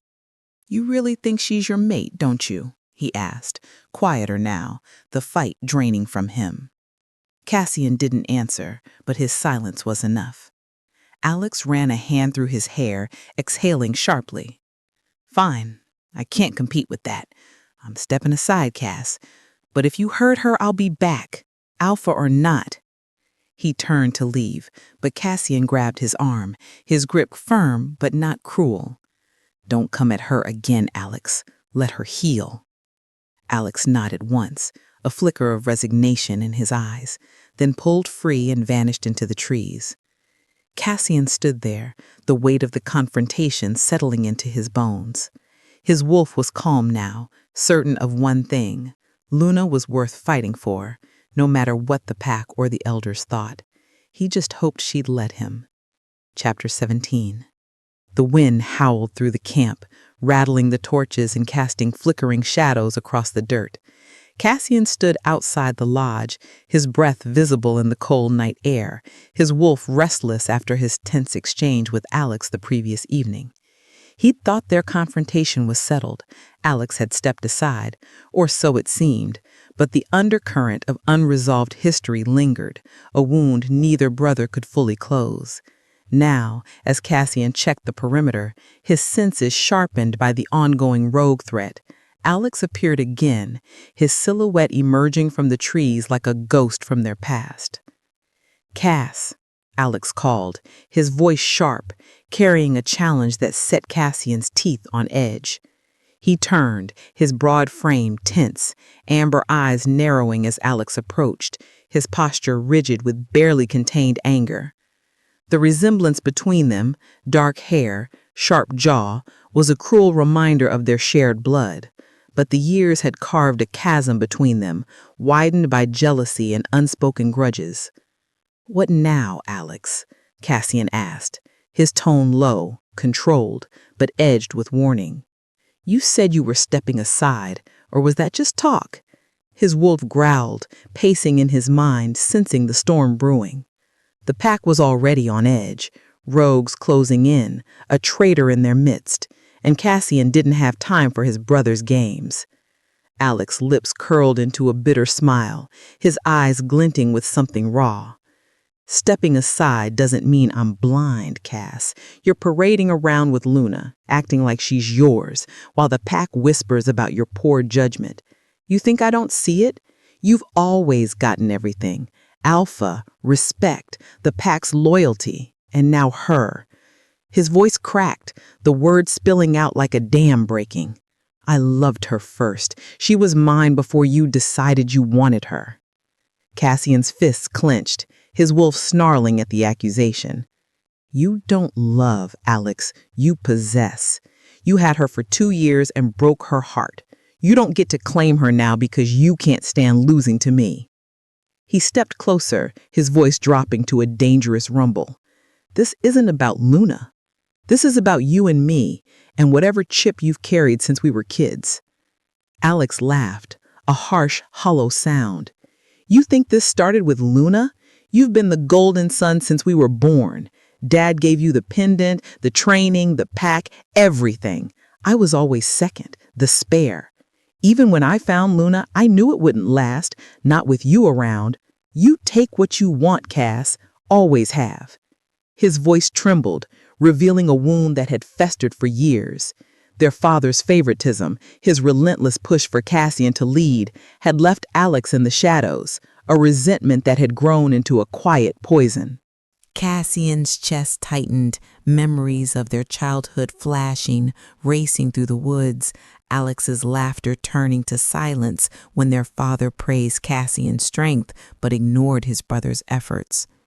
I didn't choose that, Cassian said, his voice softer but firm.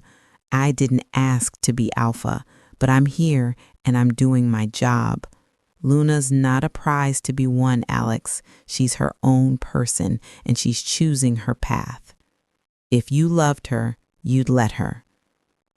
Alex's face twisted, anger flaring anew. Let her? Like you let me have anything? You swoop in, the hero, the alpha, and I'm left with nothing. Again. He shoved Cassian's chest, a spark of violence that made Cassian's wolf roar. Cassian grabbed Alex's wrist, holding it tight, his eyes blazing. Enough. You want to hate me? Fine. But don't drag Luna into our mess. She's stronger than either of us gave her credit for, and she doesn't need your jealousy tearing her down. Alex yanked his hand free, breathing hard, his eyes wet with unshed tears. You don't get it, do you? It's not just her. It's everything.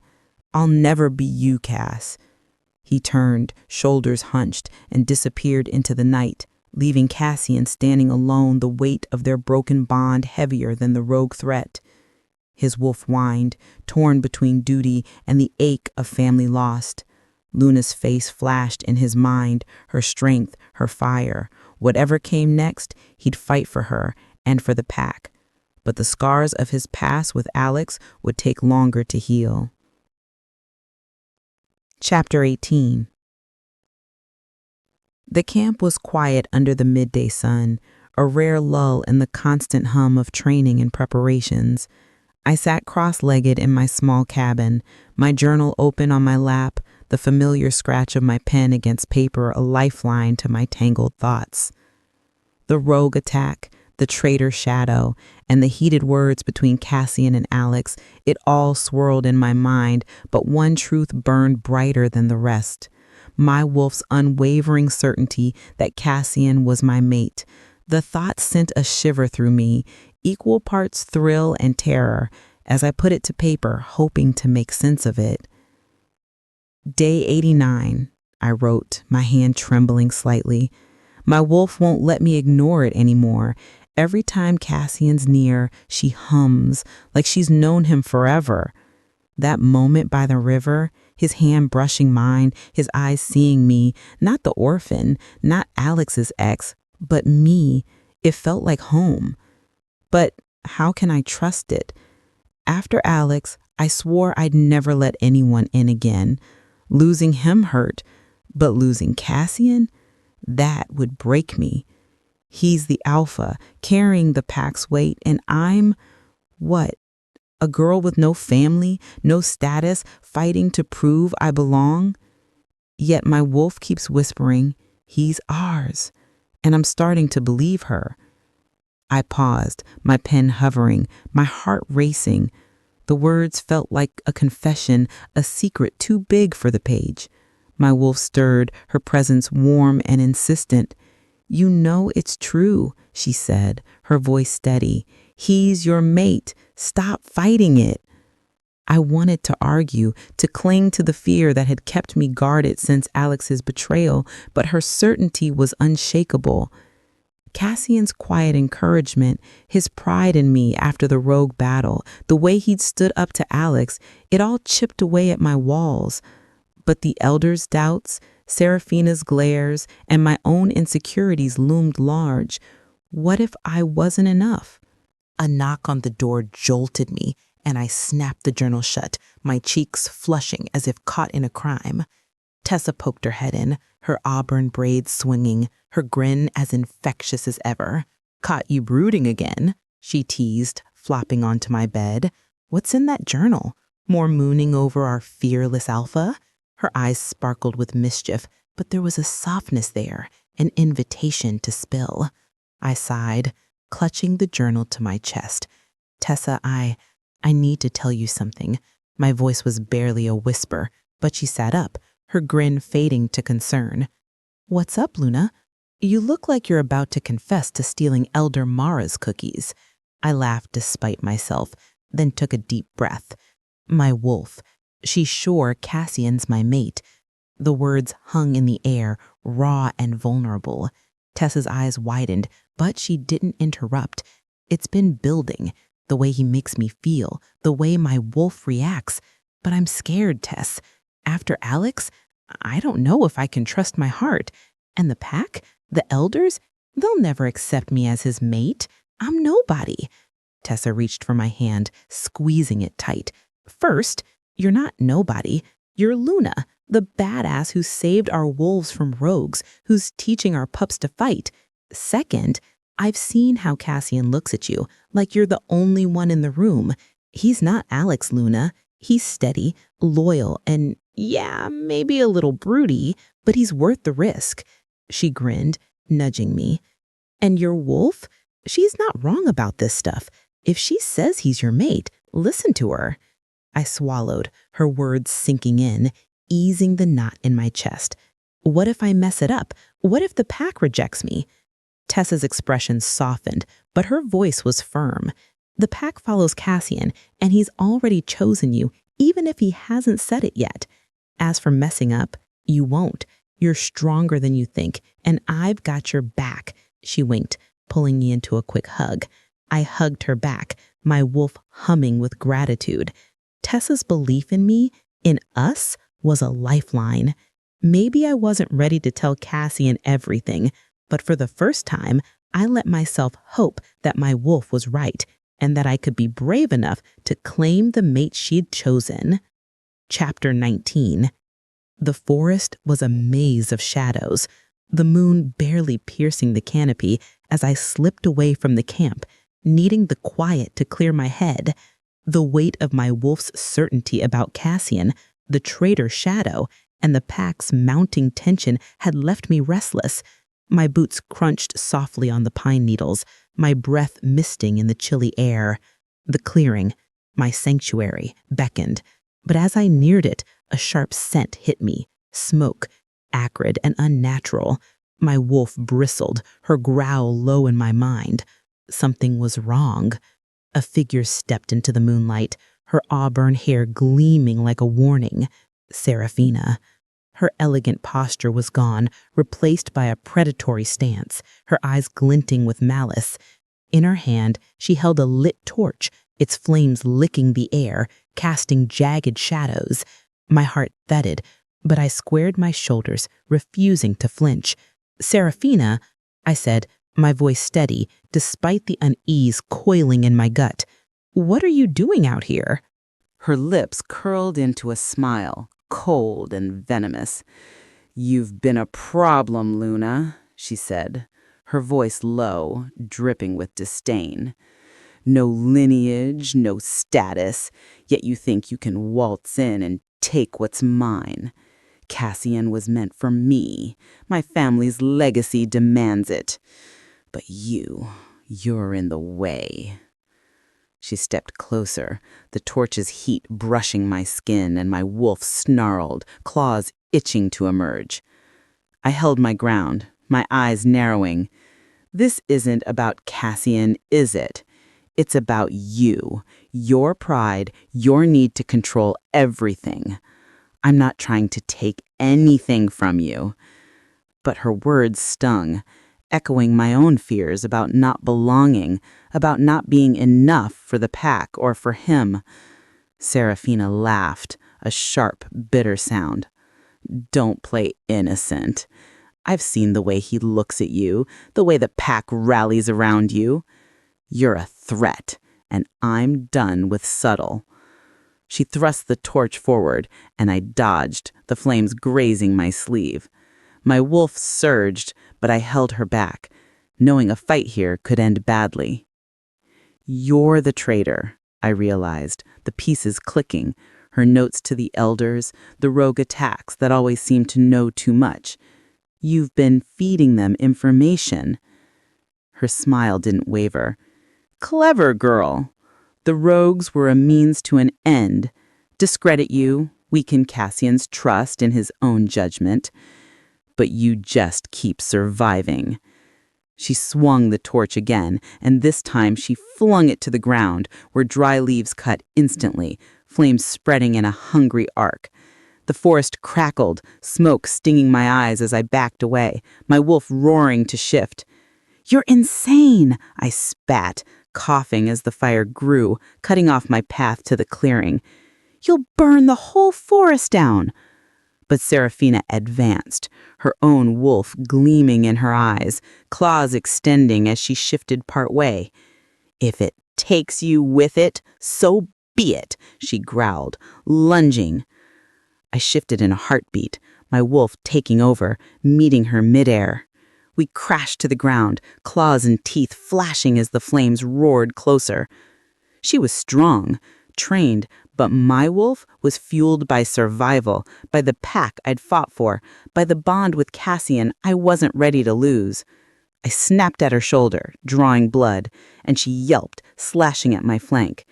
Pain seared, but I rolled, pinning her, my jaws at her throat. Enough! I snarled, human words rough through my wolf's throat. She froze, her eyes wide with rage and fear. The fire was spreading, smoke choking the air, and I knew we didn't have long. I released her, shifting back, my chest heaving. Run, Seraphina. But this ends now. She scrambled up, her face twisted with hatred, and fled into the trees, leaving the flames to rage. I stumbled back, coughing, my side bleeding where her claws had struck. The fire was closing in, and my wolf whined, urging me to move. I had to get back to camp, warn Cassian, expose Seraphina before she could spin this against me. But as the flames licked closer, I realized getting out wouldn't be easy, and Seraphina's betrayal was far from over. Chapter 20. The night air was sharp, but Tessa's wolf was on high alert as she patrolled the camp's perimeter, her auburn braid tucked under a cap. The pack was restless. Rogue threats, whispers of a traitor, and Luna's growing role had stirred tensions. Tessa's loyalty to Luna and Cassian burned fierce, her instincts honed from years of friendship and survival.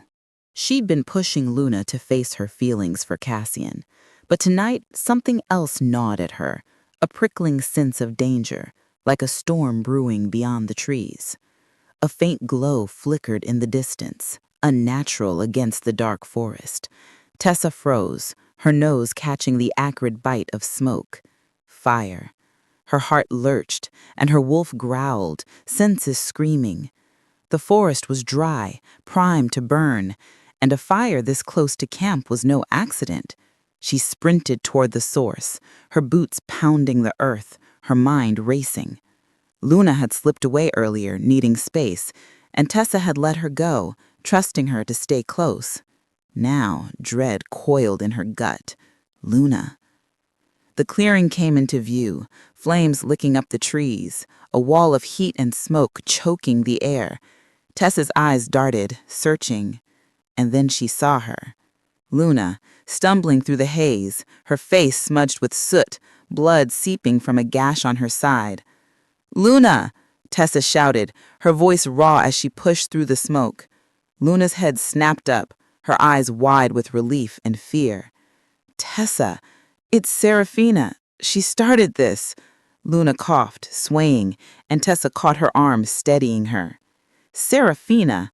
Tessa's voice was a growl, her wolf snarling at the betrayal. The pieces clicked. Seraphina's glares, her whispers to the elders. The rogue attacks had always hit too precisely. That snake. We need to get you out of here. But the fire was spreading, flames leaping from branch to branch, cutting off their path back to camp. Luna shook her head, her voice hoarse. The pack. Someone has to warn them. This could take everything. Tessa's jaw tightened. Luna was right, but leaving her in this inferno wasn't an option. Stay here, keep low, she ordered, her tone leaving no room for argument. I'm getting Cassian. Luna nodded, clutching her side, her wolf's strength keeping her upright. Tessa turned, sprinting back toward camp, her heart pounding with urgency. The fire's roar chased her, a reminder of how little time they had. She burst into the camp, shouting, Cassian! Fire in the forest! Luna's trapped! The pack stirred, heads turning, but Cassian was already moving, his broad frame cutting through the crowd. His amber eyes locked on Tessa, his face pale but resolute.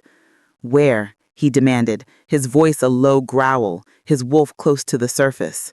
Northern clearing, Tessa panted. Seraphina said it. Luna's hurt. Cassian's expression darkened, a storm of rage and fear, but he didn't hesitate. Marcus, get the pack to the river. Start a firebreak. Tessa, with me. They ran. Cassian's strides were long and powerful, Tessa barely keeping pace. The forest was a furnace now, smoke thick enough to choke, flames painting the trees in angry reds and oranges. Cassian's wolf surged, his eyes glowing as he scanned the haze. Luna! He bellowed, his voice cutting through the crackle of fire. Tessa's heart clenched. She'd seen the pull between him and Luna, the unspoken bond, and now it drove him forward like a man possessed. They found her near the clearing's edge, crouched low, coughing as she tried to navigate the flames. Cassian charged through the smoke, heedless of the heat, and scooped her into his arms, his strength unwavering. Hold on, he murmured, his voice rough with relief as he pressed her against his chest. Luna clung to him, her face pale, but her eyes met as with a trust that made Tessa's chest ache. Seraphina, she's the traitor, Luna whispered, and Cassian's jaw clenched, his wolf snarling. Move, Tessa shouted as a burning branch snapped above them. Cassian shielded Luna, dodging falling debris as they ran, Tessa clearing a path. The fire roared behind them, but Cassian's focus was singular, Luna. As they broke free from the flames reaching the camp's edge, Tessa knew this wasn't over. Seraphina's betrayer would have consequences. But for now, Luna was safe, and Cassian's resolve was clear. He'd fight for her, for the pack, and Tessa would be right there with him. Chapter 21. The forest was an inferno, flames roaring like a living beast, devouring trees and choking the air with thick, acrid smoke.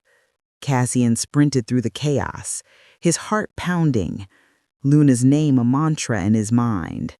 Tessa's warning had hit like a blade, Luna trapped, Seraphina's betrayal, the fire spreading. His wolf howled, claws itching to tear through anything that kept him from her. The bond he'd felt, the certainty that Luna was his mate burned brighter than the flames, driving him forward despite the searing heat.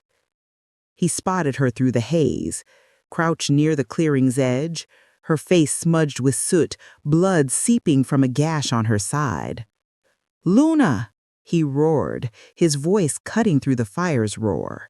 Her head snapped up, her eyes wide with fear, but sparking with relief as she saw him. He charged toward her, dodging a falling branch, the heat blistering his skin. She tried to stand, but swayed, her strength faltering. In an instant, he was at her side, scooping her into his arms, her weight light, but solid against his chest. "Cassian," she rasped, coughing, her fingers clutching his shirt. "Seraphina, she set the fire.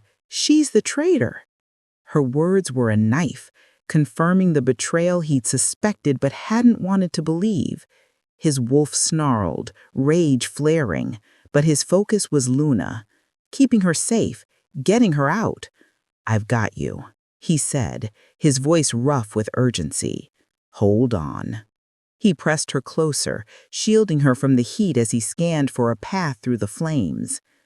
The fire was relentless, a wall of orange and red closing in, embers raining like deadly sparks. A burning tree groaned to his left, and he pivoted, narrowly avoiding its collapse. Luna's breath hitched, her body trembling, but she didn't panic, her trust in him a quiet strength that steadies his own. "We're almost out," he lied, the path ahead obscured by smoke. His lungs burned, his skin stinging where embers grazed, but he pushed forward, his wolf's instincts guiding him through the chaos. "Luna," he said, his voice low, urgent, as he ducked under a low-hanging branch, flames licking at his back. "I need you to hear this. You're my meat." The words spilled out, raw and unfiltered, the truth he'd known since the river but hadn't dared say. Her eyes widened, a flicker of shock cutting through her pain. "My wolf's been sure for weeks," he continued, his voice steady despite the chaos. "You're fierce, loyal, everything I've been searching for. I'm not letting you go. Not now, not ever." Luna's fingers tightened on his shirt, her gaze locking with his, and for a moment the fire faded, the world narrowing to just them. "Cassian," she whispered, her voice hoarse but certain, "I feel it too. My wolf, she's known." Her admission sent a surge of warmth through him, stronger than the flames, but there was no time to linger. A deafening crack split the air. A tree was falling, its fiery bulk hurtling toward them. Cassian dove, tucking Luna beneath him as the tree crashed, sparks exploding around them. Pain seared his shoulder where a branch grazed, but he ignored it, his only thought her safety. "Stay with me," he growled, hauling her up and sprinting toward a gap in the flames. Tessa's voice echoed ahead, shouting directions, and he followed it, his legs burning with effort. The camp's edge came into view, pack members rushing forward with water and blankets to beat back the fire. He stumbled into the clearing, Luna still in his arms, her breathing shallow but steady. Tessa was there, her face pale with worry. "You're okay," she breathed, helping him lower Luna to the ground. Cassian didn't let go, his hand brushing her cheek, her eyes meeting his with a spark of something new, hope, maybe, or the start of something unbreakable. The fire still raged behind them, but Seraphina's betrayal was exposed and Luna was safe, his mate. Whatever came next, rogues, traitors, the Elder's doubts, he'd face it with her, and that was enough.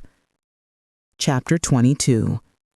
The forest was a furnace, flames roaring through the trees, painting the night in furious reds and oranges. Smoke choked the air, stinging my eyes as I leaned against Cassian, his arms steady around me despite the chaos. His confession, "You're my mate," still echoed in my heart, a beacon amidst the fire Seraphina had unleashed. My side throbbed from her claws, my lungs burned, but his presence anchored me. We were almost to the camp's edge when a deafening crack split the air, and my wolf snapped alert, sensing danger before I saw it. A massive tree, its trunk engulfed in flames, groaned and toppled, hurtling toward us. "Cassian!" I screamed, shoving him forward, but the tree's branches caught his leg, pinning him to the ground with a sickening thud. He grunted, pain flashing across his face as he struggled, the fire creeping closer, licking at the dry leaves around him. My heart seized, panic clawing at me, but my wolf roared, her strength surging. "He's ours. Save him." I dropped to my knees beside him, ignoring the heat searing my skin. "Hold on," I said, my voice fierce despite the tremor in my hands. The tree was heavy, its bark charred and splintered, pinning his calf. Cassian's eyes met mine, amber and steady despite the pain. "Luna, get out of here," he growled, his alpha tone commanding. "It's too dangerous." "No way," I snapped, my wolf's resolve drowning out fear. "I'm not leaving you." I braced my shoulder against the tree, digging my boots into the dirt for leverage. The heat was unbearable, embers grazing my arms, but I pushed, muscles straining, my wolf lending me strength I didn't know I had. The trees shifted slightly and Cassian hissed, his face pale. "Luna, you can't—" he started, but I cut him off. "Shut up and help me." He managed a weak chuckle as I pushed with his free leg.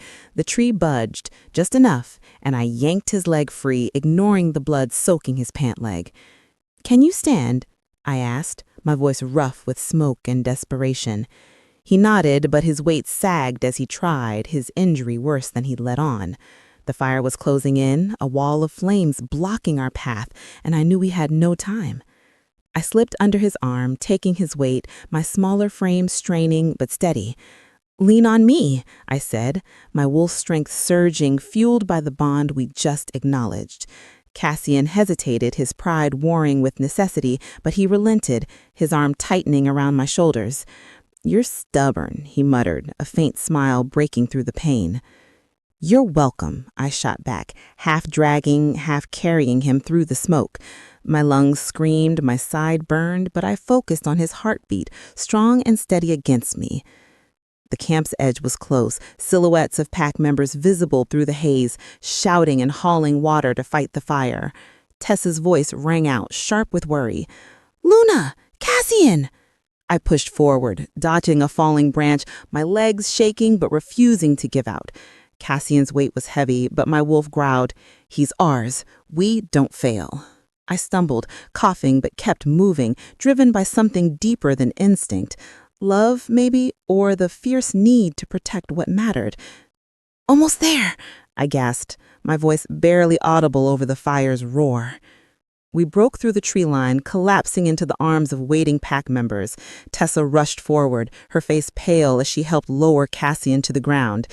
"You idiot," she said, her voice trembling as she checked my burns. "You carried him through that?" I managed a weak smile, my chest heaving. "Had to. He's my mate." Cassian's hand found mine, his grip weak but warm, his eyes locked on me with a mix of pride and gratitude. "You saved me, Luna," he murmured, his voice rough. The pack gathered, their murmurs of awe replacing the whispers of doubt. Seraphina's fire had meant to destroy me, but instead it had forged something stronger. As the flames roared behind us, I squeezed Cassian's hand, my wolf humming with certainty. We'd face the traitor together, and nothing would break us now. Chapter 23.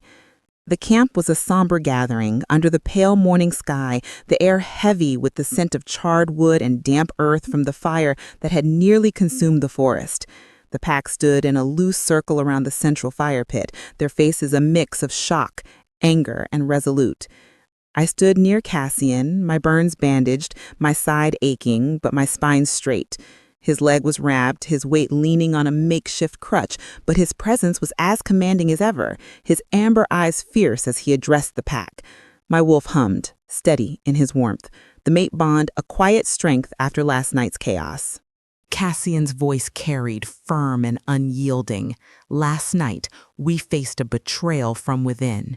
Seraphina Blackthorn set a fire to harm one of our own, to sow chaos and to weaken us." Gasps rippled through the crowd, eyes darting to Seraphina, who stood at the circle's edge, her auburn hair loose, her elegant facade crumbling under the weight of accusation. Her eyes burned with defiance, but I saw the flicker of fear beneath. Elder Mara stepped forward, her silver hair glinting, holding up a crumpled note, one of Seraphina's anonymous tips. "We've uncovered evidence," Mara said, her voice sharp. "Notes sent to the council, slandering Luna, inciting doubt. Tracks near the rogue camps marked with our pack's symbol, traced back to you, Seraphina. You fed them our plans. The pack murmured, anger rising like a tide. I clutched the leather cord Tessa had given me, my heart pounding, but steady. Seraphina's chin lifted, her voice cutting through the murmurs. You're all blind, she spat, her gaze flicking to me, venomous. Luna's an outsider, a nobody with no lineage. She doesn't belong here, and you let her worm her way into Cassian's favor, into the pack's heart. I did what I had to protect our legacy. Her words were a blade, but they didn't cut like they once would have.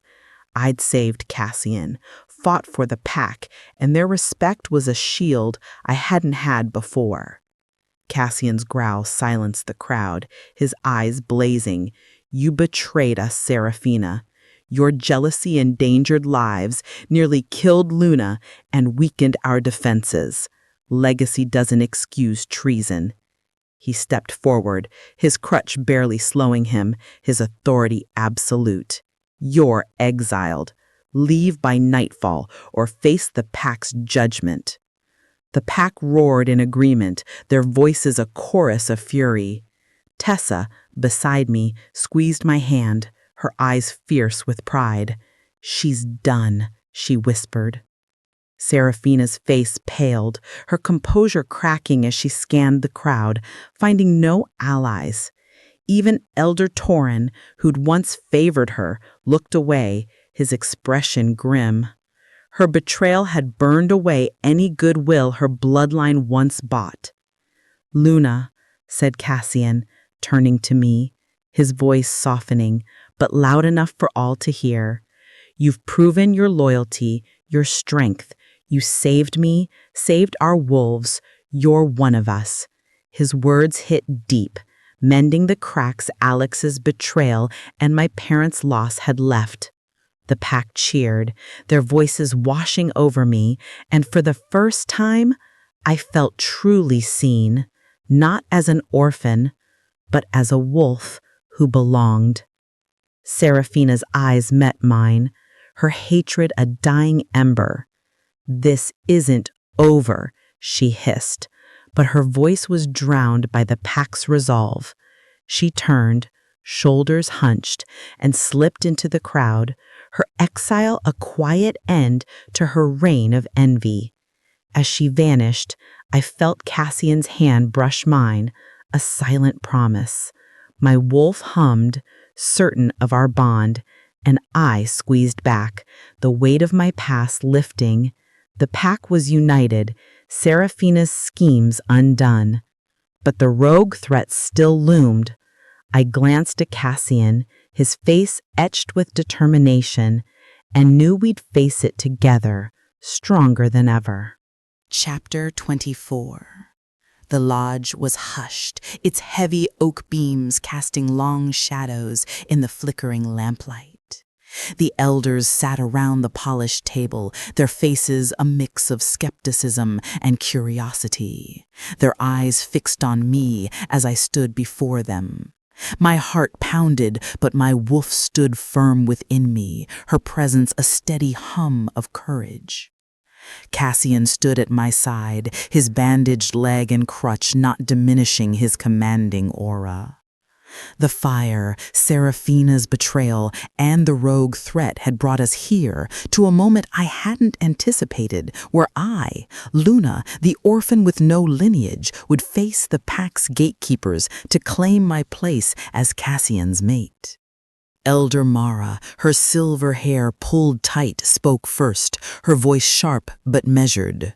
Luna, you've been at the center of much discussion. Your actions in the fire, saving our alpha and exposing Seraphina's treason have not gone unnoticed. But the role of an alpha's mate carries weight. We must know your heart, your loyalty to this pack. Her words were a challenge, echoing the doubts they'd harbored since I arrived. No family, no status, just a girl fighting to belong. I took a deep breath, my fingers brushing the leather cord Tessa had given me, its knots grounding me. I came to this pack broken. I began, my voice steady despite the nerves coiling in my gut. I lost my parents young, raised by aunts who saw me as a burden. When Alex left me, I thought I'd never find a home again. But this pack, you, gave me a chance to rebuild.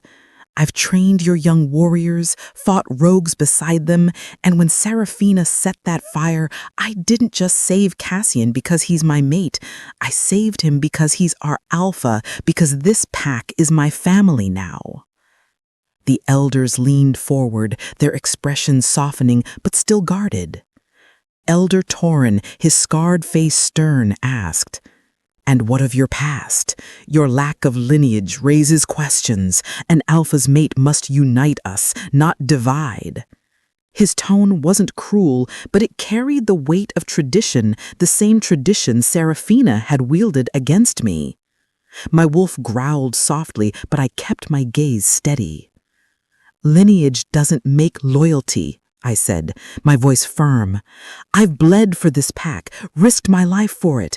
When rogues attacked, I protected our wolves. When Seraphina betrayed us, I fought to expose her, to save what we've built. I don't have a name like Blackthorn, but I have my actions, my heart, and my heart belongs to this pack and to Cassian." Cassian's hand brushed mine, a quiet gesture of support, his amber eyes warm with pride. I felt the mate bond pulse between us, strong and unshakable. Elder Mara's lips twitched, a hint of a smile breaking her stern facade. "You speak with conviction, and your actions speak louder. Saving our alpha, standing against a traitor, these are not the deeds of an outsider." The other elders nodded, their murmurs of agreement a soft ripple. Elder Kale, usually silent, spoke up, his voice gravelly. "Luna, the pack has seen your strength. The young ones look to you. The warriors respect you. If Cassian claims you as his mate, we see no cause to oppose it." My chest tightened, relief and disbelief warring within me. I had expected resistance, judgment, but instead, I saw acceptance in their eyes. Cassian stepped forward, his voice resonant. "Luna is my mate, chosen by my wolf and my heart. She's proven her loyalty, her courage. She strengthens this pack, and I'll lead with her at my side." His words were a vow, and my wolf hummed, her certainty now mine. The elders rose, Mara extending a hand. "Welcome, Luna, as our alpha's mate," she said, her grip firm but warm. As we left the lodge, the pack waiting outside erupted in cheers, Tessa's grin the brightest among them. I squeezed Cassian's hand, my heart full. The elders' approval was a victory, but the pack's trust, Cassian's love, these were my true home. The rogue threat still loomed, but for now I stood tall, no longer the broken girl, but the mate of an alpha, ready to face whatever came next.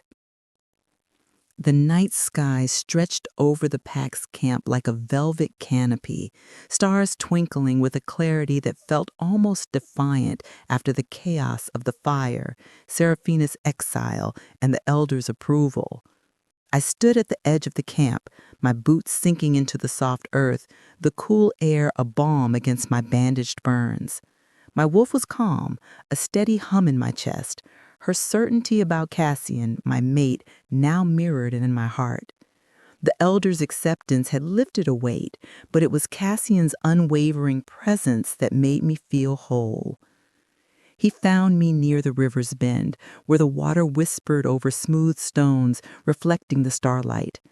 His footsteps were quiet, but my wolf sensed him before he spoke, her warmth flaring at his nearness. "Luna," he said, his voice low, carrying that quiet strength that had drawn me from the start. I turned, my breath catching as I met his amber eyes, glowing faintly in the dark. His leg was still bandaged, his crutch left behind, but he moved with a grace that belied his injury. "Couldn't sleep?" I asked, a small smile tugging at my lips. He chuckled, a warm sound that sent a shiver through me. "Not with you out here alone," he said. He stepped closer, the space between us shrinking, charged with the unspoken bond we'd both acknowledged. Cassian reached out, his fingers brushing my cheek, gentle but sure. "You've changed everything, Luna," he said, his voice rough with emotion. "I've carried this pack alone for so long, but you make me stronger. You're my mate, and I've known it since the moment I saw you fight, saw you refuse to break." His words hit deep, mending the scars left by Alex's betrayal, my parents' loss, the aunt's coldness. I stepped closer, my hand resting on his chest, feeling the steady beat of his heart. "I was scared," I admitted, my voice barely above a whisper. "Scared to trust this, to trust you. But my wolf, she knew, and now I do too. You're my home, Cassian."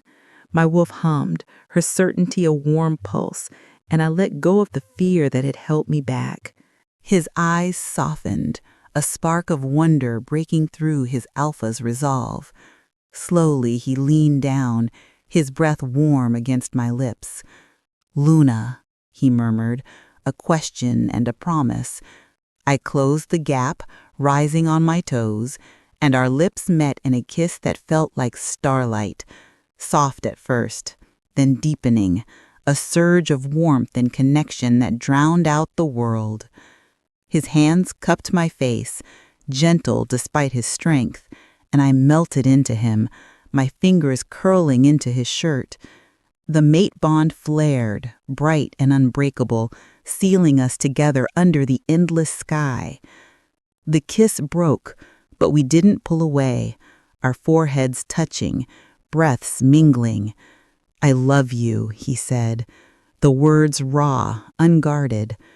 My heart swelled and I smiled, tears pricking my eyes. "I love you too," I whispered, the truth as natural as breathing. My wolf purred, content, and for the first time I felt whole. Not the broken girl, but the mate of an alpha, ready to face anything.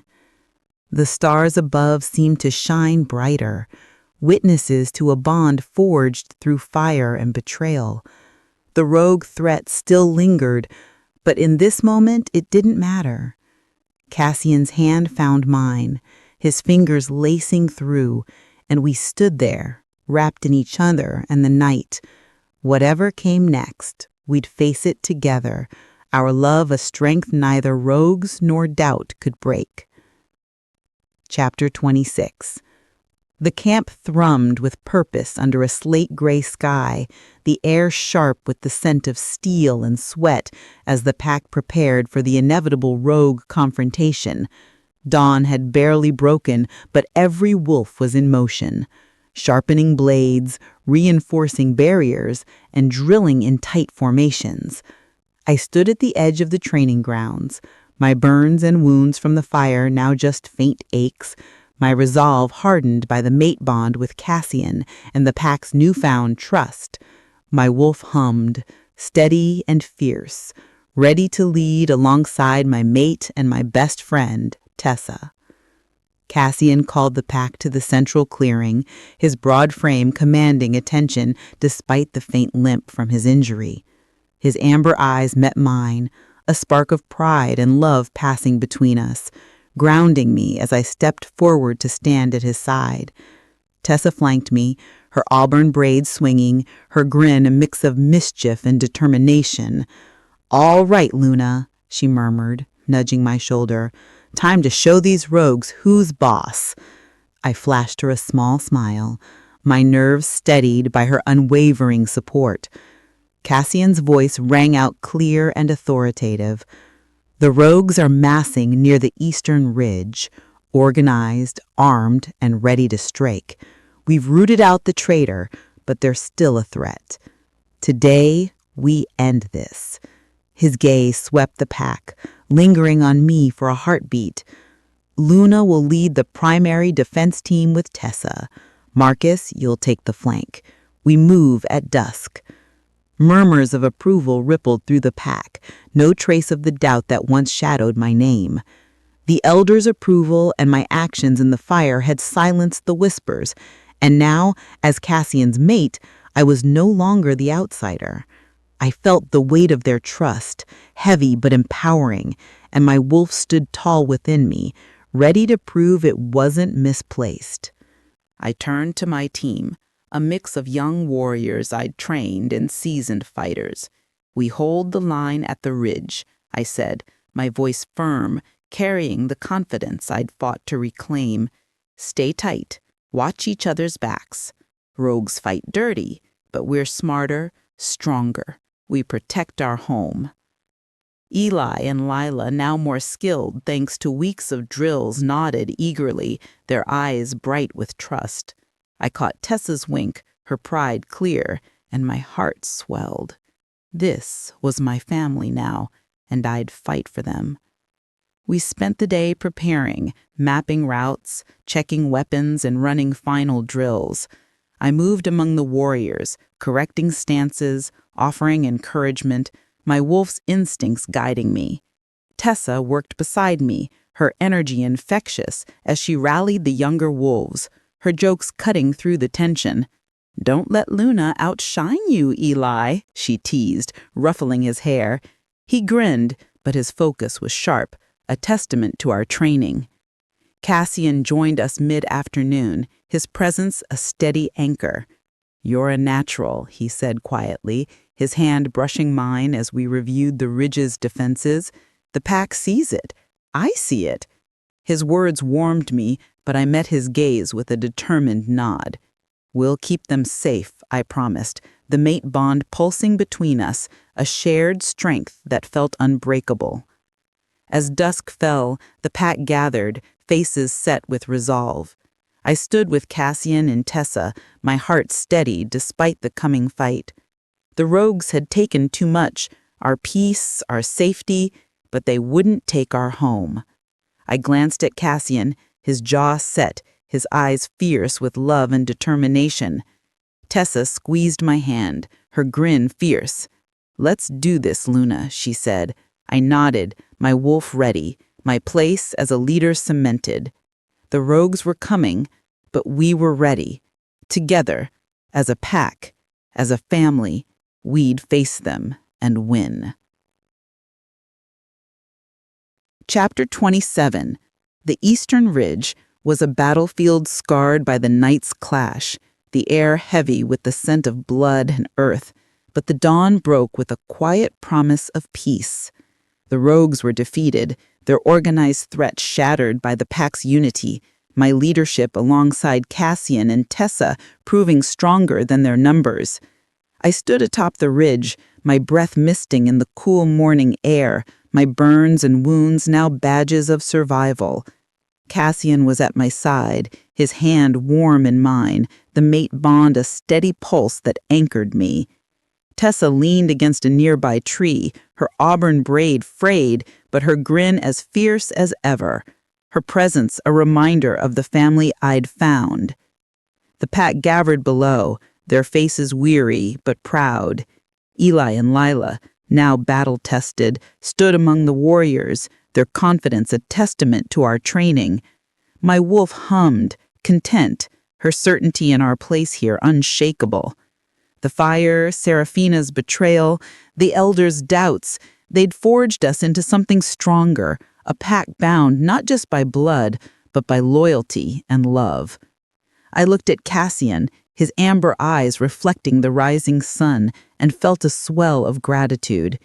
He'd seen me when I couldn't see myself, and together we'd led our family through the storm. "Luna," he said, his voice low, meant for me alone. "You were incredible out there. The pack, they're yours as much as they're mine." His words hit deep, mending the last cracks left by my past. My parents' loss, the aunt's coldness, Alex's betrayal. I squeezed his hand, my heart full. "We did this together," I said, my voice steady.